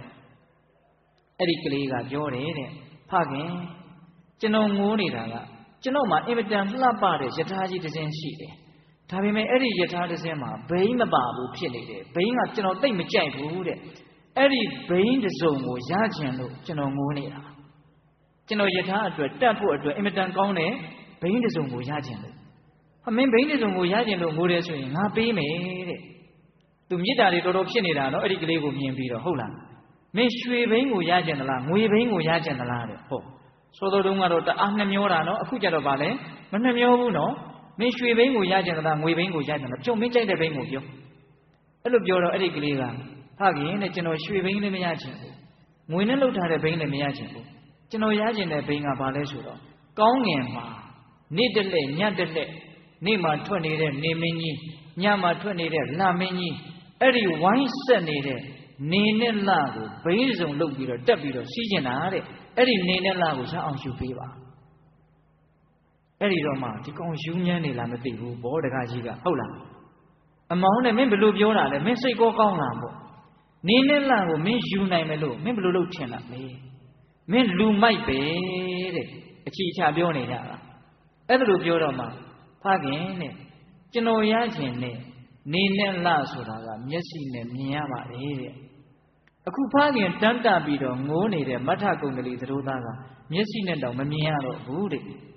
မြင်တာကိုရကျင်တဲ့လူနဲ့မမြင်ရတော့တာကိုရကျင်တဲ့လူဘယ်သူကပိုမိုက်မလဲတဲ့အဲ့ဒီတော့မှမြားဦးကသူ့စီပြန်လှည့်လာတာဟုတ်လားအဲ့ဒီကြတော့မှဩငါကပိုမိုက်တယ်ဘူးသူတွေးမိသွားတာဟုတ်တာပေါ့နေနဲ့လားကိုလိုချင်လို့ငိုတဲ့လူထက်မမြင်ရတော့တဲ့ဘယ်တော့မှပြန်မရနိုင်တော့တဲ့ငါအသားအတွက်ငါစိုးရိမ်နေတာငါကပိုမိုက်တာပေါ့အဲ့ဒါကိုတွေးမိတာနဲ့တပြိုင်နက်တည်းသူ့မှာစိုးရိမ်တာတွေငိုချင်တာတွေဘာမှမရှိတော့ကျေးဇူးတင်လိုက်တာလူလေမင်းညောင်မို့လို့ငါတန်တမှာရှိတဲ့တောကပရိဒေဝတွေလုံးဝမရှိတော့အဲ့ဒါမင်းကငါသိပ်ပြီးတော့ကျေးဇူးတင်တယ်မင်းမစုလေလို့အဲ့ဒီကြမှာမေးတာလူနဲ့လည်းသူသိပ်မတူဘူးလို့လည်းခန့်မှန်းရတယ်ဘာလို့ဆိုမင်းဟာနတ်လားဂန္ဓပလားနဂါလားဂလုံလားအဲ့ဒါလို့သူကမေးတာကိုမေးတော့မှဖခင်တဲ့ကျွန်တော်ဟာအရှင်ဘဝကဖခင်ရဲ့သားပါလို့သူဖြစ်ကြောင်းကုန်ရှင်အကုန်ပြန်ပြောတယ်အံ့ဩတယ်အဲ့ဒီကျမှပို့ပြီးတော့အံ့ဩတယ်မင်းမှာဒါနာလဲဘာမှပြုခဲ့တာမဟုတ်ဘူးသီလလဲစောင့်တည်ခဲ့တာမဟုတ်ဘူးမင်းမှာဘာကုသိုလ်မှမရှိဘဲနဲ့မင်းနတ်ဖြစ်တယ်ဆိုတော့အံ့ဩစရာပဲတဲ့မင်းမှာဘာကုသိုလ်ရှိလို့လဲအဲ့ဒီတော့မှသူကပြန်ပြောပြတာမြတ်စွာဘုရားရဲ့ယူပကာရတော်ကိုဖူးမြော်ရတော့တည်ငါတခဏကြည်ညိုတဲ့စိတ်ကိုအခြေခံပြီးတော့သူဒီနတ်ဘဝကိုရခဲ့တဲ့အကြောင်းအံ့ဩတယ်အဲ့ဒီမှာတထေးကြီးကငါတဲ့ဒီရှိမှာငါအဲ့ဒီမြတ်စွာဘုရားကိုငါကိုးကွယ်တော့မယ်အဲ့ဒီတော့မှသားဖြစ်တဲ့နတ်သားတစ်ဖြစ်လဲကသူ့ကိုဆုံးမတာကောင်းနေတဲ့မြတ်စွာဘုရားတရားတန်ခါစေတနာမြတ်သုံးပါးကိုကိုးကွယ်ပြီးတော့ငါးပါးသီလကိုပြည့်စုံအောင်ဖခင်စောင့်ထိန်ပါလို့အဆုံးအမပေးပြီးတော့နတ်ပြည်ကိုပြန်သွားတာအဲ့ဒီမှာနောက်နေ့လဲရောက်ပြီဆိုတော့ဘုရားမှုရှိတဲ့တန်ခါတော်တွေကိုအိမ်ပင့်တတိကြီးကအဲ့ဒီမှာပေးသက်တွေကြားထဲမှာမေးတာဗျဘာမေးလဲဆိုတော့မြတ်စွာဘုရားတဲ့တစုံတစ်ခုသောကောင်းမှုကိုမှမပြုပါဘဲနဲ့တက်တက်ကြည်ညိုတဲ့စိတ်ကြည်လင်တဲ့စိတ်ကလေးတစ်ခုလေးနဲ့တတဝါတဦးတယောက်ဟာနတ်ဖြစ်နိုင်တယ်ဆိုတာဟုတ်နိုင်မှာမလားအဲ့ဒီလိုမေးတော့မြတ်စွာဘုရားကတထေးကြီးတဲ့သင်ကိုယ်တိုင်ပဲသင်ရဲ့သားကိုသင်ချိုင်းမှာတွေ့ခဲ့ပြီမဟုတ်လားတဲ့အဲ့မှာ तू ကလည်းအံ့ဩတယ်ငါတို့သားအဖစကားပြောတာကိုဒီမြတ်စွာဘုရားဘယ်လိုလုပ်သိလဲပေါ့အဲ့ဒီမှာမြတ်စွာဘုရားကသင်တို့အချီချပြောခဲ့တဲ့စကားတွေဒါတွေမဟုတ်လားလို့အကုန်လုံးရွတ်ပြတာဟုတ်ရဲ့လားအဲ့ဒီမှာပိဋကတ်တွေလည်းအံ့ဩပြီးတော့အဲ့ဒီမှာတချို့သောပိဋကတ်တွေကမယုံဘူးတရင်ကတခဏလေးကြည်လင်တဲ့စိတ်ကလေးဟာဒီလောက်ကောင်းတဲ့အကျိုးကိုပေးတယ်ဆိုတာဖြစ်နိုင်မှာမလားအဲ့ဒီလိုတန်တရားဖြစ်တော့ဒီတန်တရားတွေကိုပပြအောင်ဆိုပြီးတော့အဲ့ဒီနတ်သားကအဲ့ဒီပိဋကတ်နာကိုဆင်းလာပြီးတော့ပြတာတဲ့ဒါကမြတ်စွာဘုရားလက်ထက်တော်ကအဖြစ်ပြက်ပေါ့နော်အဲ့ဒီမှာအလုံးသောပုဂ္ဂိုလ်တွေရဲ့တန်တမှာဖြစ်တဲ့တန်တရားတွေဟာကင်းပြောက်တယ်အဲ့ဒီမှာပဲမြတ်စွာဘုရားကစောတော်တုန်းကဦးဇင်းတို့ပိဋကတ်ပေါင်းသူတော်ကောင်းတို့ကိုရှင်းပြခဲ့တဲ့ဒုတိယဂါထာကိုဟောတာဟုတ်ရဲ့လားမနောပုပ္ပင်္ဂမဓမ္မမနောတိဋ္ဌာမနောမေယမနသာစီပတန္နိနာဘာတတိဝါကရောတိဝါတတောနံဒုက္ခတတောနံဒုက္ခမနွေတိသာယဝအနုပါယိနိကြည်လင်တဲ့စိတ်ကလေးကိုအခြေခံလို့ပြောကြမယ်ပြုကြမယ်ဆိုရင်ထိုကဲ့သို့သောပုဂ္ဂိုလ်ရဲ့နောက်ကိုချမ်းသာဒုက္ခဟာအစဉ်လိုက်တယ်မိမိရဲ့အရေးဒီမိမိရဲ့နောက်ကိုအစဉ်လိုက်နေတယ်လို့ပဲလို့မြတ်စွာဘုရားအဲ့လိုမဟောဘူးလားဟောတယ်အဲ့ဒါလိုလဲဟောလိုက်ရောအဲ့ဒီနာမှာရှိတဲ့ပရိသတ်တွေအားလုံးဒီအသီးသီးသောမဲ့ညာပူညာကိုရကြတယ်ဆိုပြီးတော့အဲ့ဒါဦးဇင်းတို့ယမကဝက်ရဲ့ဒုတိယမြောက်မထကုန္ဒလီဝတ္ထုတဲ့ဟုတ်ရဲ့လားအေးအနှစ်ချုပ်လိုက်တော့ကောင်းတဲ့စိတ်တွေရှိမယ်ဆိုရင် အပြောတွေလည်းမကောင်းပြီဘူးလားကောင်းမယ်အလုပ်တွေလည်းမကောင်းပြီဘူးလားကောင်းမယ်အပြောတွေအလုပ်တွေကံတွေကောင်းပြီဆိုတော့အကျိုးပေးတွေကမကောင်းပြီဘူးလားကောင်းမယ်အဲ့တော့ဦးဇင်းတို့ကဒီကနေ့ညတရားကို၃ပိုင်းဟောမှလို့စိတ်ကူးထားတာဗျအခု2ပိုင်းပြီးသွားပြီနော်မကောင်းတဲ့စိတ်တွေနဲ့လုံမယ်ပြောမယ်ဆိုရင်ဒုက္ခတွေအမြဲတမ်းလို့တွေ့နေရလိမ့်မယ်ဟုတ်လားစိတ်ဆိုးရင်ကံဆိုးတယ်ကံဆိုးရင်အဖြစ်ဆိုးတယ်ဒါတရားရဲ့ပထမပိုင်းပေါ့နောက်တရားရဲ့ဒုတိယပိုင်းကတော့စိတ်ကောင်းရင်ကံကောင်းတယ်ကံကောင်းရင်အကျိုးပေးကောင်းတယ်နောက်ဆုံးနိဗ္ဗာန်ထိအောင်ကောင်းမယ်ဒါကြောင့်ဘဝမှာအရေးအကြီးဆုံးကမကောင်းတဲ့စိတ်တွေမိမိတန်တန်မှာမဖြစ်ရေးကောင်းတဲ့စိတ်တွေမိမိတန်တန်မှာဖြစ်ရေးဒီအရေးအကြီးဆုံးပဲခုတရားဘာဝနာတွေအားထုတ်တယ်ဆိုတာလည်းပဲမိမိရဲ့စိတ်မှာမကောင်းတဲ့စိတ်တွေကင်းတဲ့ကင်းနဲတဲ့နဲသွားဖို့ဆိုပြီးတော့ရည်ရွယ်ပြီးတော့လုပ်ကြရတာ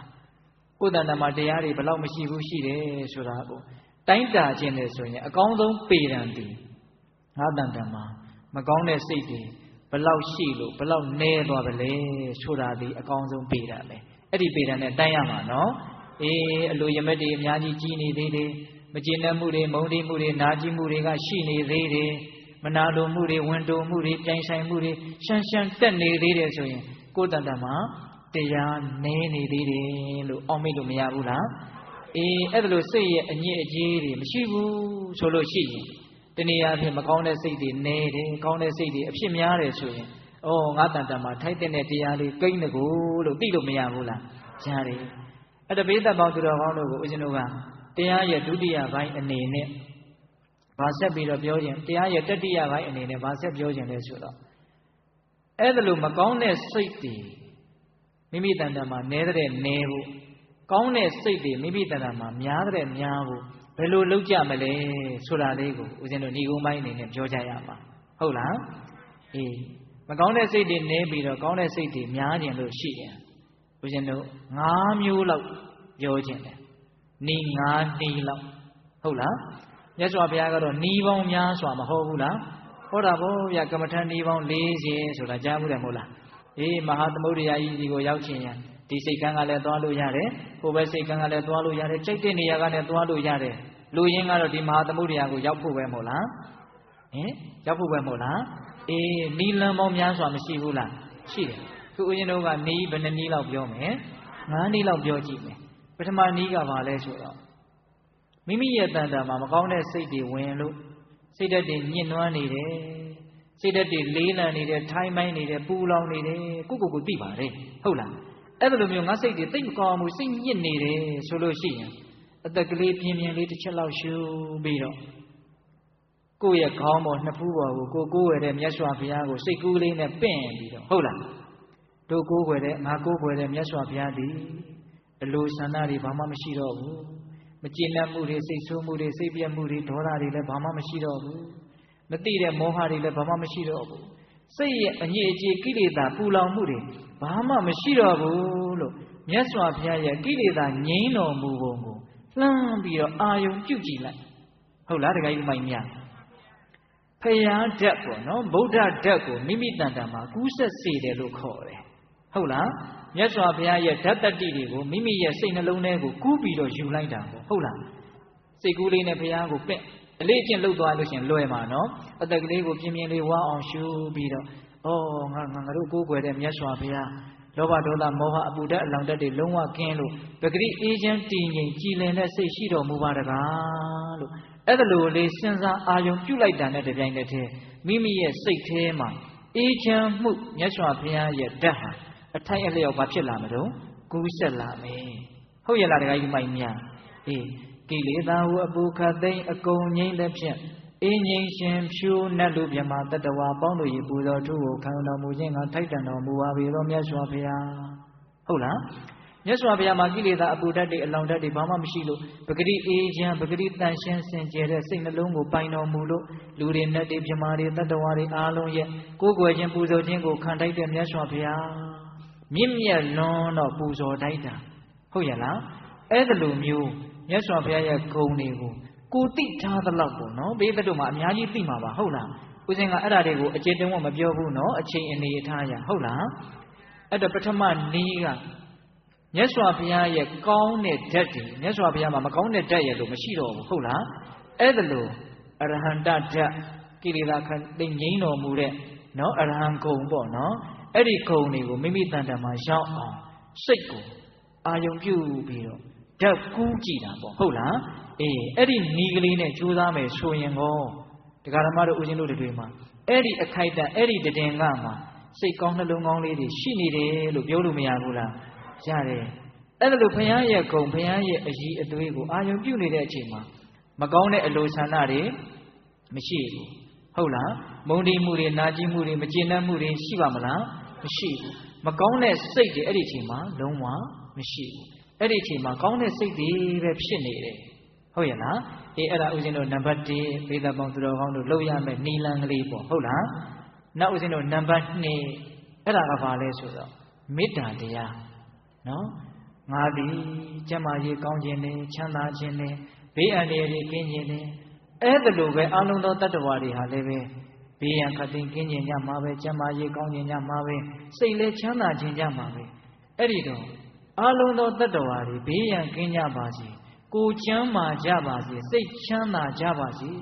အစင်မပြေတာတွေဘာမှမဖြစ်ကြပါစေနဲ့လို့တတ္တဝါတွေရဲ့အပေါ်မှာ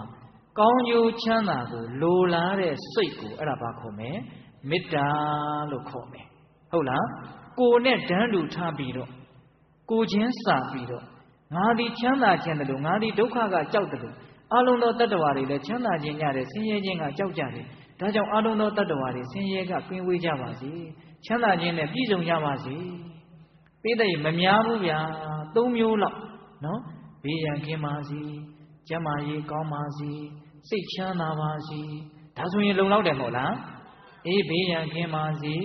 ကျမ်းမာရေးကောင်းပါစေစိတ်ချမ်းသာပါစေဟုတ်လားအဲ့ဒါလိုအားလုံးသောတတ္တဝါတွေရဲ့အပေါ်မှာအဲ့ဒါလိုအကျိုးလိုလားချမ်းသာစေလိုတဲ့စိတ်ကလေးကိုမေတ္တာလို့ခေါ်တယ်အဲ့ဒီမေတ္တာစိတ်ကလေးကိုထက်ချီတလဲလဲမိမိတန်တာမှာဖြစ်နေအောင်ပွားယူရပါနော်မေတ္တာပို့တယ်ဆိုတာတဲ့မေတ္တာပွားတယ်ဆိုတာကိုဦးဇင်းကပို့ပြီးတော့သဘောကျတယ်တတ္တဝါပညာကိုတော့အာယုံပြုရမှာပေါ့နော်အေးတတ္တဝါပညာကိုအာယုံပြုတယ်ဆိုတဲ့နေရာမှာလည်းပဲဟာအဲ့ဒါကြီးကိုအာယုံအကြီးအကျယ်ပြုနေတာကအဓိကမဟုတ်ဘူးအဲ့ဒီကိုအာယုံပြုထားတဲ့တတ္တဝါကိုချမ်းသာစေလိုတဲ့စိတ်ဖြစ်ဖို့ကအဓိကဟုတ်ရလားအဲ့ဒီချမ်းသာစေလိုတဲ့စိတ်ကိုပဲဘာလို့ခေါ်မလဲမေတ္တာလို့ခေါ်မယ်အဲ့ဒီမေတ္တာစိတ်ကလေးကိုထပ်ချီတလဲလဲဖြစ်အောင်ကြိုးစားတာဆိုလိုတာကအဲ့ဒီမေတ္တာစိတ်ပုံတူကလေးတွေကိုအခုဖြစ်ပြန်ပြီနောက်ထပ်ဖြစ်ပြန်ပြီနောက်ထပ်ဖြစ်ပြန်ပြီချမ်းသာစေလိုတဲ့စိတ်ကလေးကိုထပ်ပြီးတော့ဖြစ်အောင်ဘာလို့မှလဲကြိုးစားမှာအဲ့တော့မေတ္တာတွေမိမိတန်တာမှာများလာမှာဟုတ်လားအဲ့ဒါလိုမေတ္တာတွေများလာလို့ရှင်တော်ယုံတန်ယုံအရှင်မပြေတာကြောင့်စိတ်ဟာညစ်မသွားဘူး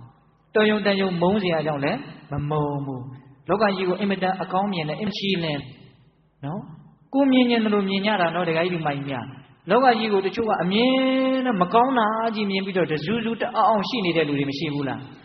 တချို့ကလောကကြီးကိုကြည့်ပြီးတော့အမြဲတမ်းပြုံးနေတဲ့လူတွေကမရှိဘူးလားခုဆိုကြပါစို့တရားဓမ္မတို့ဦးဇင်းတို့ဥပမာပြောမယ်မြတ်စွာဘုရားကတော့လောကကြီးကိုဘယ်လိုမြင်တာလဲဆိုတော့အကုန်လုံးသနာစရာလို့မြင်တာလောကကြီးကတော့ဒါပဲနော်လောကကြီးဆိုတာတတ္တဝါတွေကိုရည်ရွယ်ပြောတာ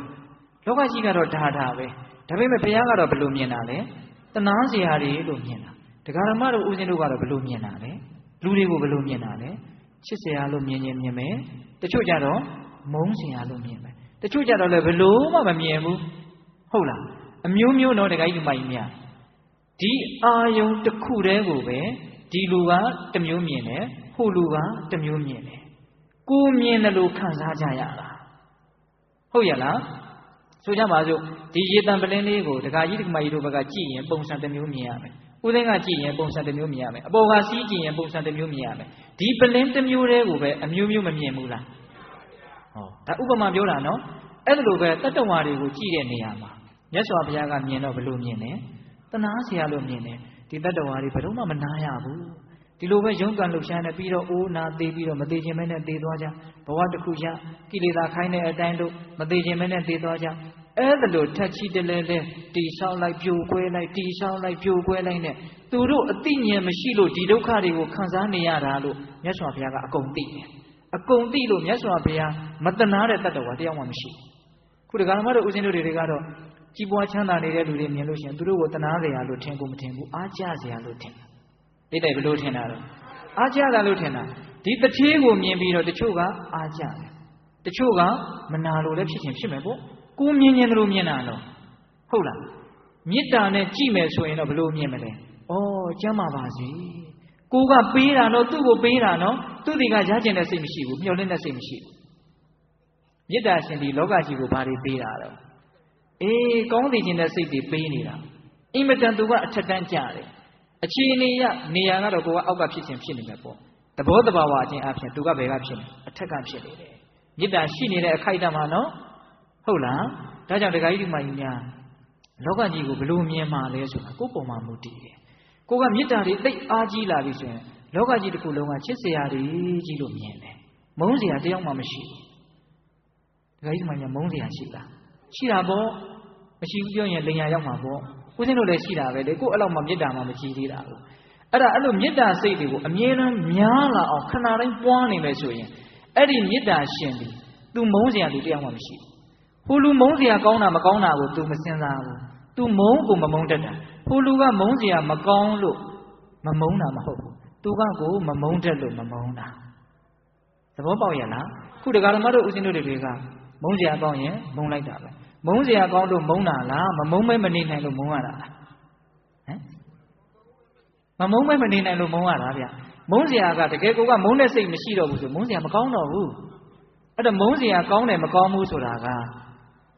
အဲ့ဒီလူပေါ်မှာမူတည်တာလားကိုယ့်ပေါ်မှာမူတည်တာလားဒါလေးတွေစဉ်းစားရမယ်နော်အေးအဲ့တော့သူတော်ကောင်းစိတ်ဆိုတာအဲ့လိုမျိုးပေါ့ဟုတ်လားတကယ်လို့ကိုကကရုဏာကမ္မထံကိုပွားများမယ်ဆိုရင်တော့အလုံးသောတတ္တဝါတွေကတနာစရာတွေလို့ဒီလိုမြင်မှာပေါ့ဟုတ်လားဟုတ်လားကိုကတကယ်လို့ဥပိ္ပခာကမ္မထံစီးပြမယ်ဆိုရင်တော့အလုံးသောတတ္တဝါတွေဟာကိုပြုထားတဲ့အတိုင်းဖြစ်ကြတာတိတ်ပြီးတော့ဝင်ရောက်ဆွတ်ဖက်ပြီးတော့ထိပါလို့တဲ့စိတ်မရှိဘူးသူကလည်းလွတ်လွတ်ကြီးပဲကောင်းတာပဲသူကလည်းအဲ့တော့ဦးဇင်းတို့ကဒီမှာပြောတာကတော့မေတ္တာပဲပြောချင်တာဟုတ်လားအလုံးသောတတ္တဝါတွေရဲ့အပေါ်မှာကောင်းကျိုးချမ်းသာကိုလိုလားတဲ့စိတ်တကယ်ဘာမှသွားပြီးတော့ပေးနေတာမဟုတ်ဘူးနော်ပေးနိုင်ရင်တော့အကောင်းဆုံးပေါ့ဟုတ်လားသို့တော့ကိုယ်စိတ်ကလေးကကောင်းစေခြင်းနဲ့စိတ်ကလေးဖြစ်တာနဲ့ကိုပဲကို့မှာအေးချမ်းလာပြီကိုကအဲ့ဒါလိုအေးချမ်းတဲ့အမူအရာပုံသဏ္ဍာန်တွေပေါက်နေရင်တစ်ဖက်လူကမသိဘဲနေမလားမေတ္တာစိတ်ဟာတော်တော်အံ့ဩစရာကောင်းတယ်ဆိုကြပါစို့ဟိုသူဝန္နာတာမကတောထဲမှာမေတ္တာစိတ်တွေအမြတ်နေတော့ကြားတွေကလည်းတမင်ကိုကြိုက်တတ်ခြင်းနဲ့ဒေါသမရှိဘူးတမင်တွေကလည်းကြားတွေကိုကြောက်တဲ့စိတ်မရှိဘူးတဲ့အဲ့ဒီအဝင်ဝိုင်းလေးအတွင်းမှာအံ့ဩစရာမကောင်းဘူးလားဒါမေတ္တာစိတ်ဒီတကယ်ကြီးလာရင်လောကကြီးကိုရိုက်ခတ်တယ်ဆိုတာကိုပြောတာနော်အစကတော့ကိုတယောက်တည်းအကြီးအကျယ်အေးချမ်းပဲပေါ့နောက်အဲ့ဒီအေးချမ်းတဲ့စိုက်တွေကမမြင်ရတဲ့ဓာတ်သဘောတွေနဲ့လောကကြီးကိုလွှမ်းခြုံလာတဲ့သဘောပေါ့ဟုတ်လားဒီမေတ္တာအကြောင်းပြောရရင်တရားကအများကြီးရှိမယ်နဲ့တူတယ်နောက်တခါကြီးဒီမှညာအဲ့တော့ဒုတိယဘာလုပ်ကြရမလဲမေတ္တာပွားရမယ်အဲ့ဒါလိုမေတ္တာပွားလိုက်လို့ရှိရင်အဲ့ဒီအချိန်မှာကိုယ့်ရဲ့စိတ်ဒီမကောင်းတဲ့စိတ်တွေမရှိဘူးကောင်းတဲ့စိတ်တွေအေးချမ်းတဲ့စိတ်တွေအဆင့်မြင့်တဲ့စိတ်တွေပဲဖြစ်ပြီးတော့နေတာထိုင်တာတက်တောင့်တက်တာမရှိပြီဘူးလားရှိမယ်အဲ့ဒီအချိန်မှာပြောရင်အကောင်းပြောဖြစ်မယ်အဲ့ဒီအချိန်မှာလုပ်ရင်အကောင်းလုပ်ဖြစ်မယ်ကံမကောင်းပဲဘူးလားကံကောင်းရင်အကျိုးပေးကောင်းမယ်နောက်ဘဝတည်းစောင့်ရမှာလားအေးအဲ့ဒါလေးဟုတ်လားဘယ်နှနည်းရှိသွားပြီနှစ်နည်းရှိသွားပြီဦးဇင်းတို့တတိယနည်းပြောကြအောင်စို့ဘုံမေမရဏအတုပဟုတ်လားမေတ္တာကဒေါသကိုပယ်မယ်နော်ခုဥဒ္ဒနောအတုပကိုဆက်ပြီးတော့ပြောကြည့်မယ်အာရခတရား၄ပါးဆိုကြားဘူးတယ်နော်တတ္တဝါတွေကိုလောဘဒေါသမောဟတိဟူသောယံနေမသိအောင်ကာကွယ်တဲ့တရားပေါ့အတွင်းမှာကာကွယ်တာအပြင်ဘက်ကလည်းပဲဘေးကျိုးရန်ကျိုးတွေမသိရောက်အောင်မချရောက်အောင်ကာကွယ်တဲ့တရားအာရခတရား၄ပါးစိတ်နှလုံးကိုလောဘဒေါသတိဟူသောယံကကာကွယ်တယ်အပြင်ဘက်ခန္ဓာကိုယ်ကြီးကိုလည်းပဲဘေးကျိုးအန္တရာယ်ကျိုးတွေမကြမရောက်ရအောင်ကာကွယ်တယ်ဘယ်နှပါးလဲ၄ပါးဘုတ်ဆိုတာကဗုဒ္ဓနုတ္တိခုနဘုရားရဲ့ဂုဏ်ကိုအာယုံပြုမေ့ဆိုတာကမေတ္တာအတုပဆိုတာကတော့ခန္ဓာကိုယ်ရဲ့သဘောတဘာဝအမှန်မတင့်နေတဲ့သဘောကိုမျက်စိနဲ့မြင်နေတာပဲဗျာသူကတော့ပိုးတောင်လွယ်ပါသေးတယ်ဟုတ်လားအဲ့ဒါကိုကငါခန္ဓာကိုယ်မှာဘာမှတင့်နေတဲ့သဘောမရှိဘူးတစုစီညံနဲ့ပုံပြီးတော့ကြည့်ပေါ့နော်စံပင်ကိုတပုံမွေးညင်းကိုတပုံစံပင်မွေးညင်းခြေသေးလက်သေးသွားအရေးအသားအကျော်ရိုးရိုးရင်းချင်းစီအညှို့နှလုံးအသေးအမြည်အဖြင်းအဆုပ်ဥမဥသေးအစာသက်အစာဟောင်းအုံနောက်တီးကြီးတလေ ပြည်သွေးချွေးအစီခဲမျက်ရည်အစီကြီးတတွေးနှက်အစေးကျင်ငယ်လို့32ပုံမရှိဘူးလားဘယ်အပုံဒီလက်နဲ့ထိကျင်စရာကောင်းလဲဘယ်ပုံမှမကောင်းဘူးတကယ်စင်စစ်တော့အဲ့ဒါဒီတိတ်ပြီးတော့ခက်ခက်နဲ့နေတဲ့တရားလို့ပြောလို့ရလားပဂရိမျက်စိနဲ့တောင်မှသဘောပေါက်လို့မရဘူးလားရတယ်အဲ့ဒီအမြင်ကိုရှင်းအောင်ကိုယ့်ကိုဉာဏ်မျက်စိနဲ့ကြည့်ရမယ်နော်တင့်တယ်တဲ့သဘောဘာမှမရှိဘူးဒါဒီသဘာဝအမှန်ပဲလို့အဲ့ဒါလို့အတုပပညာကိုပွားများမယ်ဆိုရင်လည်းပဲစွဲမဲ့မှုအားကြီးခြင်းဆိုတဲ့ဇာကတရားကင်းပြောက်တယ်ဘယ်နှမျိုးရှိသွားလဲ3မျိုးရှိပြီအေးနောက်စတုထမြောက်ကမရဏနုတ္တိသေဆုံးရအောင်မှာဆိုတာကိုထဲထဲဝင်ဝင်လက်ခံလိုက်တဲ့သဘောအဲ့ဒါကိုအတိအမှတ်တကယ်ပြုနော်တခါကြီးမိုင်းများဟိုမနဲ့သေချာပေါ့မိုးလင်းအောင်မှာနော်သေချာလားသေချာတယ်မနဲ့မိုးလင်းမှာသေချာတယ်လို့တကယ်လဲသေချာရအောင်ပါဟုတ်လားသေခြင်းတရားကိုသိယုံမဲ့လူတွေကသိပြီးတော့ဘာဖြစ်တာဆိုမေ့ထားလိုက်တယ်အဲ့ဒါကြောင့်မို့လို့ဒကာဓမ္မတို့ဦးဇင်းတို့ရဲ့စိတ်ထဲမှာကြံထမ်းမှုတွေမနှူးညံ့မှုတွေအများကြီးလွှမ်းမိုးနေတာတကယ်တမ်းကဒီဘဝသည်သေချာပေါက်သေဆုံးသွားရမှာကိုယ်လက်ကလေးတွေခြေထောက်ကလေးတွေကြည့်အကုန်လုံးပုတ်ပွားပြီးတော့လုံးဝမလှုပ်တော့တဲ့အခြေအနေကိုရောက်အောင်မှာတကယ်ကိုကိုလူတွေကောင်တယောက်လို့လူတွေကောင်ကြီးလို့သဘောထားပြီးတော့သိကိုသိရမှာဘယ်အချိန်မှကိုမသိဘူးအဲ့ဒါကိုညံနဲ့တကယ်စူးစူးနစ်ပေါ်နေဟုတ်လားဒီနေ့လားမနေ့ပြန်လားတော်ကြလားဆိုတာမျိုးကိုစိတ်ထဲမှာထင်းလာအောင်စဉ်းစားကြည့်မယ်ဆိုလို့ရှိရင်ကိုယ့်ရဲ့စိတ်ဘယ်လိုပြောင်းလဲသွားမလဲဆိုတာလက်တွေ့သိနိုင်တယ်ဟုတ်လားဦးဇင်းတို့မရဏနုတ္တိကမ္မထာစီးများလို့ရှိရင်တော့မောဟတရားတွေအင်မတန်အားနည်းသွားလိမ့်မယ်မသိမှုတွေအင်မတန်အားနည်းသွားလိမ့်မယ်လောကကြီးရောသဘာဝတရားကြီးကိုရေးလေးအစကတော့သဘောပေါက်လာမယ်ဘဝဆိုတာဘာမှကြီးကျယ်ခမ်းနားတာမဟုတ်ဘူးဘာမှလည်းအရေးကြီးတာမဟုတ်ဘူးပြီးတော့လည်းသိရမှာပဲနော်ဘလောက်ပဲကြီးကျယ်တဲ့လူပဲဖြစ်ဘာတွေအရေးကြီးနေတာလဲပြီးတော့လည်းဘာဖြစ်ရမလဲသိချရမှာအဲ့ဒီသေဆုံးခြင်းဆိုတာကြီးရောက်လာတာနဲ့တပြိုင်နက်တည်း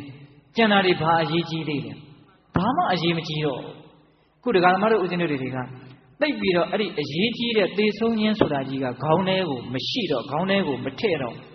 သူ့လောက်အရေးမကြီးတဲ့အရာတွေကအရေးအကြီးကြီးထင်ပြီးတော့ကိုယ့်ဘဝကိုလွှမ်းမိုးထားတာဆိုလိုတာကအရေးတကယ်ကြီးတဲ့တရားကိုမတွေးမိသေးလို့အရေးမကြီးတဲ့တရားတွေကအရေးကြီးတယ်လို့ကိုယ့်ကိုလှည့်စားပြီးတော့လွှမ်းမိုးထားတာအဲ့တော့အခုတွေ့နေတဲ့လောကရန်တရားတွေအခုတွေ့နေတဲ့အလုပ်ကိစ္စတွေကိုအရေးကြီးတယ်ထင်ပြီးတော့မောနေတာတွေလောနေတာတွေမရှိဘူးလားအဲ့ဒါတွေကိုလျှော့ခြင်းတယ်ဆိုရင်အဲ့ဒါထက်အကြီးအကျယ်အစာပေါင်းများစွာအရေးကြီးတဲ့သိခြင်းတရားကိုစဉ်းစားကြည့်အဲ့ဒါတွေဟာမှိမ့်ပြီးတော့သိသွားလိမ့်မယ်ဟုတ်ရလားတခါကြီးမိုက်မြဒါကောင်းတဲ့စိတ်ကလေးတွေဖြစ်အောင်ဦးဇင်းတို့ပြောနေတာနော်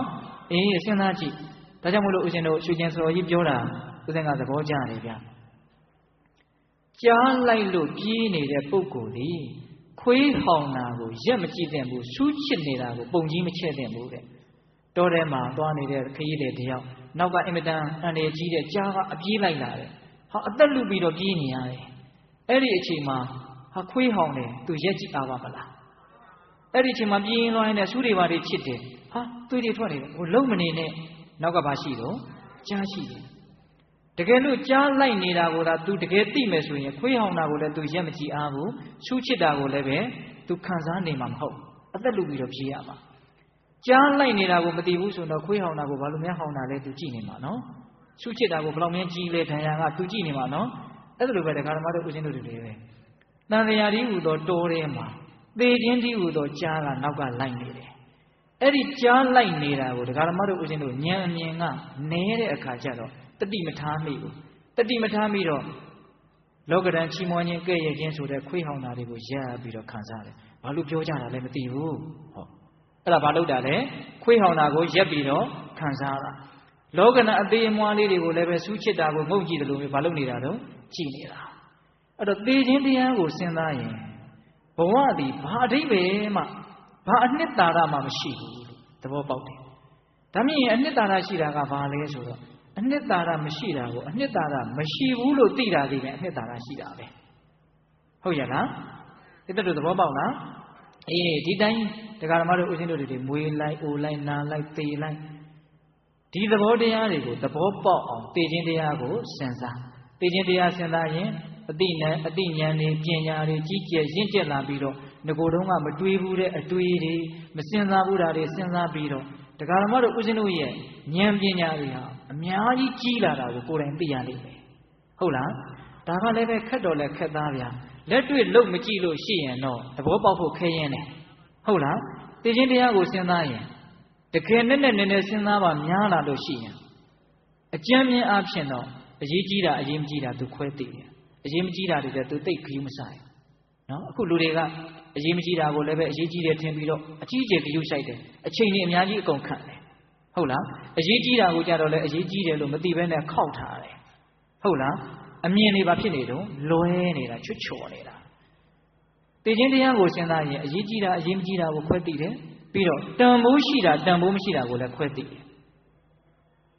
အခုတရားဓမ္မတို့ဦးဇင်းတို့တွေကသိခြင်းတရားကိုမစဉ်းစားတော့တန်ဖိုးမရှိတာတွေကိုလည်းတန်ဖိုးရှိတယ်လို့အယောင်အမှားမှားထင်တယ်ထင်လို့မို့အဲ့ဒါကိုကြကုတ်ကြခဲရအောင်အတင်းကြိုးစားတယ်ပိဿတုကဒါတော့ပြောရင်သိတယ်နော်တန်ဖိုးရှိတာတွေကိုကြတော့လည်းပဲတန်ဖိုးရှိမှတခါတည်းသိမသိဘူးတိအောင်တောင်မှမေ့ထားပြီးတော့သူတို့ကိုရအောင်သိပြီးတော့မကြိုးစားဖြစ်ဘူးသိခြင်းတရားကိုစဉ်းစားရင်အိုးတရားအောင်ပါဟဲ့မသိခင်မှာတန်ဖိုးရှိတာလေးစုံမိအောင်ဟဲ့တန်ဖိုးမရှိတာလေးတဲ့သိအချင်းကိုမခံဘူးဟဲ့ဒါမျိုးမလာဘူးလားလာမယ်အဲ့ဒါလိုမျိုးသိခြင်းတရားကိုစဉ်းစားရင်ကိုယ်တန်တန်မှာမောဟတရားတွေနည်းပြီးတော့စိတ်ကောင်းနှလုံးကောင်းတွေအများကြီးဖြစ်မလာနိုင်ဘူးလားဖြစ်လာနိုင်တယ်အဲ့တော့ဦးဇင်းတို့ပြောတာဘယ်နှခုရှိပြီတော့၄ခုရှိပြီဗုဒ္ဓနုတ္တိမေတ္တာမရဏအတုပမရဏနုတ္တိဟုတ်လားအဲ့ဒီတရား၄ပါးအာရခတရား၄ပါးခြံရံပြီးတော့မိမိတန်တမှာစိတ်ကောင်းနှလုံးကောင်းတွေဖြစ်အောင်ကြိုးစားပြီးတော့နောက်ထပ်အထွတ်အထိပ်၅ခုမြောက်နေလန်းအဲ့ဒါကဘာလဲဆိုတော့တတိပဋ္ဌာန်ပြီးလိုက်ပါလေတတိပဋ္ဌာန်ဝိပဿနာနည်းလို့လည်းပြောလို့လည်းရပါတယ်မဂ်ကင်၈ပါးပွားများတယ်လို့လည်းပြောလို့ရပါတယ်အတူဆုံးကလေးပြောရမယ်ဆိုရင်တော့ကိုယ်ခန္ဓာမှာဘာတွေဖြစ်နေတယ်လဲဆိုတာကိုတတိထားပြီးတော့ဉာဏ်ပညာနဲ့နားလည်အောင်ရှုမှတ်ပွားများနေတာသိအောင်ကြိုးစားနေတာကိုတတိပဋ္ဌာန်လို့ခေါ်တာပါပဲဟုတ်ရဲ့လားကိုယ်ခန္ဓာမှာဘာတွေဖြစ်နေတယ်လဲဆိုတာကိုသိအောင်ကြိုးစားတာအမှန်တိုင်းသိအောင်ကြိုးစားတာနော်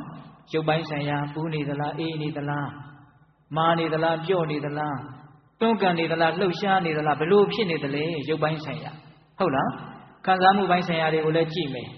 ချမ်းသာနေသလားဆင်းရဲနေသလားအလဲအလတ်ဖဲလားအဲ့ဒါလိုခံစားမှုပိုင်းဆိုင်ရာကြည့်မယ်ဆိုရင်တော့ဝေဒနာနုပဒနာတတိပဋ္ဌာန်ပေါ့ဟုတ်လားအေးနောက်ပြီးတော့ကိုယ့်ရဲ့စိတ်တွေဘာတွေတွေးနေလဲမြင့်မြတ်တဲ့စိတ်တွေဖြစ်လားနှိမ့်ကြတဲ့စိတ်တွေဖြစ်လားဟုတ်လားလောဘတွေဖြစ်နေသလားဒေါသတွေဖြစ်နေသလားစိတ်ကိုအကြမ်းမြင်အကဲခတ်တာပေါ့ဟုတ်လားအေးအဲ့ဒါစိတ်ဓာနုပဒနာတတိပဋ္ဌာန်နောက်ပြီးတော့ဓမ္မာနုပဒနာတတိပဋ္ဌာန်သူကတော့အသေးစိတ်သွားတယ်ငါရဲ့အတွင်းတန်တာမှာပီတိတွေဖြစ်နေသလားဒါမှမဟုတ်လို့ရှိရင်ဆက်စုပ်မှုတွေဖြစ်နေသလားမြင်တာတွေဖြစ်နေသလားကြားတာတွေဖြစ်နေသလားနိဝရဏတရားတွေဖြစ်နေသလားဘုဇင်တွေဖြစ်နေသလားကောင်းတာတွေဖြစ်နေသလားမြတ်တာတွေဖြစ်နေသလားအဲ့ဒါလို့ကိုယ့်ရဲ့အတွင်းတန်တာအစ္ဆဒကိုဘာလို့တလဲဖြစ်နေတာကိုဖြစ်နေတဲ့အတိုင်းအမှန်တိုင်းသိအောင်ကြိုးစားတာအဲ့ဒါကိုဘာခေါ်မလဲတတိပဋ္ဌာန်တရားပွားများတယ်လို့ခေါ်တာအခုပြောနေရင်နဲ့သွားနေရင်လာနေရင်အလုပ်တွေလုပ်နေရင်လှုပ်ရှားနေရင်နဲ့ကိုကကျွမ်းကျင်မယ်ဆိုလို့ရှိရင်အဲ့ဒါလို့ကိုယ်ခန္ဓာကိုဖြစ်နေတာလေးတွေကိုရုပ်တရက်တခိုးကိုဖမ်းတယ်လို့မျိုးပေါ့နော်အသာကလေးဖမ်းပြီးတော့သိအောင်ကြည့်လို့မရဘူးလားရတယ်ကျွမ်းကျင်ဖို့လိုတယ်ကျွမ်းကျင်တယ်ဆိုတာကလည်းပဲအလေးအကျင့်များမှလည်းပဲကျွမ်းကျင်တာအလေးအကျင့်မများရင်မကျွမ်းကျင်နိုင်ဘူးမကျွမ်းကျင်ရင်ခက်တယ်လို့ဆိုတာပဲမဟုတ်လားခုဆိုကြပါစို့ဦးဇင်းကဒါမျိုးလေးပြောလို့ရှင်ဘာကိုတော့အမှတ်ရလဲဆိုတော့ချင်းခတ်ကြတဲ့နေရာမှာတိတ်ပိုင်ကြတဲ့ပြပွဲတွေဘာတွေမှာချင်းသမားတွေရှိတယ်နော်ချင်းလုံးတွေများတော့လိုက်တာစလွယ်အချက်ပေါင်းရာထောင်ချီပြီးတော့ရတယ်စက်ဘင်းစီးရင်နဲ့ခတ်တဲ့မီးခွင်းတွေလှည့်ရင်နဲ့ခတ်တဲ့မကျွမ်းကျင်ဘူးလားခင်ဗျားတို့ကျုပ်တို့ဆိုရင်3-4တော့ရဖို့တောင်မှမလွယ်ဘာကွာသွားတာလဲသူ့လည်းပဲခြေနဲ့လက်နဲ့ခေါင်းနဲ့ကိုယ်လည်းပဲခြေနဲ့လက်နဲ့ခေါင်းနဲ့ဘာကွာသွားတာနော်ကျွမ်းကျင်မှုကွာသွားတာကျွမ်းကျင်မှုကအလေးကျင့်မှုမှမူတည်တာအဲ့ဒီအလေးအကျင့်များလုပ်တာကိုပဲဘာဝနာပွားများတယ်လို့ခေါ်တာဟုတ်ရဲ့လား ဘာဝနာကိုဦးဇင်းတို့လူငယ်လေးတွေနားလေသဘောပေါက်အောင်ပြောရရင်ကောင်းမြတ်တဲ့သဘောလေးတွေကိုအများကြီးဖြစ်အောင်လေ့ကျင့်နေတာကိုဘာဝနာလို့ခေါ်တာဟုတ်ရဲ့လားအေးရုပ်ပိုင်းဆိုင်ရာကိုသိလိုက်တယ်စိတ်ပိုင်းဆိုင်ရာကိုသိတယ်မြင်တာကိုသိတယ်ကြားတာကိုသိတယ်စားတာကိုသိတယ်ထိတာကိုသိတယ်တွေးတာကိုသိတယ်ဘာကိုပဲသိ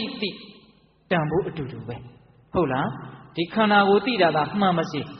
ခန္ဓာရဲ့သဘောတဘာဝကိုသာသိတာမှန်ပါစေဘာကိုပဲသိတိုင်းပညာတရားတွေမဖြစ်ဘူးလားဖြစ်တယ်အဲ့ဒီပညာတွေဖြစ်ပါများလာလို့ရှိရင်ကိုယ်ခန္ဓာရဲ့သဘောတဘာဝကိုအမှန်တိုင်းနားလည်မှုတွေကြီးပွားပြီးတော့လောဘတွေဒေါသတွေဟာအလိုလိုပါဖြစ်သွားမှာတော့နည်းသွားပါဟုတ်ရဲ့လားအဲ့ဒါလို့သိနေတဲ့အချိန်မှလည်းပဲစိတ်ကောင်းစိတ်မြတ်တွေဖြစ်နေတယ်လို့ပြောလို့မရဘူးလားရတယ်ဒါကြောင့်ဦးဇင်းတို့၅ခုမြောက်ပြောတဲ့မကောင်းတဲ့စိတ်တွေနည်းရေးကောင်းတဲ့စိတ်တွေများရေးမှာ၅ခုမြောက်နိလန်းတွေပါလေတတိပဋ္ဌာန်ဦးဇင်းတို့ဘယ်နှခုပြောလိုက်လဲ၅ခုပြောလိုက်တယ်ဟုတ်လားဗုဒ္ဓနုတ္တိမေတ္တာအတုပမရဏနုတ္တိတတိပဋ္ဌာန်အဲ့ဒီနည်း၅ခုကိုထိုက်တဲ့လို့ဟုတ်လားထိုက်တဲ့လို့ဒါမှမဟုတ်ကိုကတတ်မှတ်လုပ်မယ်ဆိုရင်တော့အရင်၄ခုကိုလည်းပဲအစဉ်အတိုင်းလေးလုပ်လိုက်ပါဦးနည်းနည်းစီပေါ့နော်လုပ်ပြီးတော့မှတတိကလေးနဲ့နေလိုက်မယ်ဟုတ်လားခန္ဓာကိုယ်ပေါ်မှာတတိကလေးထားပြီးတော့နေလိုက်မယ်ခဲရင်းနဲ့ဆိုတာမကျွမ်းကျင်ခင်သာခဲရင်းတာဟုတ်ရဲ့လားအဲ့တော့ဖြစ်နေတာလေးကိုသိပြီးတော့နေလိုက်မယ်အဲ့ဒါလို့ကိုတတိကလေးပေးပြီးတော့ကြိုးစားမယ်ဆိုရင်အဲ့ဒီအချိန်မှာစိတ်ကောင်းစိတ်မြတ်ကလေးတွေဖြစ်နေတယ်လို့ပြောလို့မရဘူးလားရတယ်စိတ်ကောင်းစိတ်မြတ်ဖြစ်နေတာနဲ့တပြိုင်တည်းစိတ်ရုပ်စိတ်ဆိုးတွေအဲ့ဒီအချိန်မှာရှိမလားမရှိဘူးစိတ်ရုပ်စိတ်ဆိုးတွေမရှိဘူးဟုတ်လားဒါကြောင့်တရားဓမ္မပေါင်းသူတော်ကောင်းတို့ဒီမိမိတို့ရဲ့စိတ်တန်တန်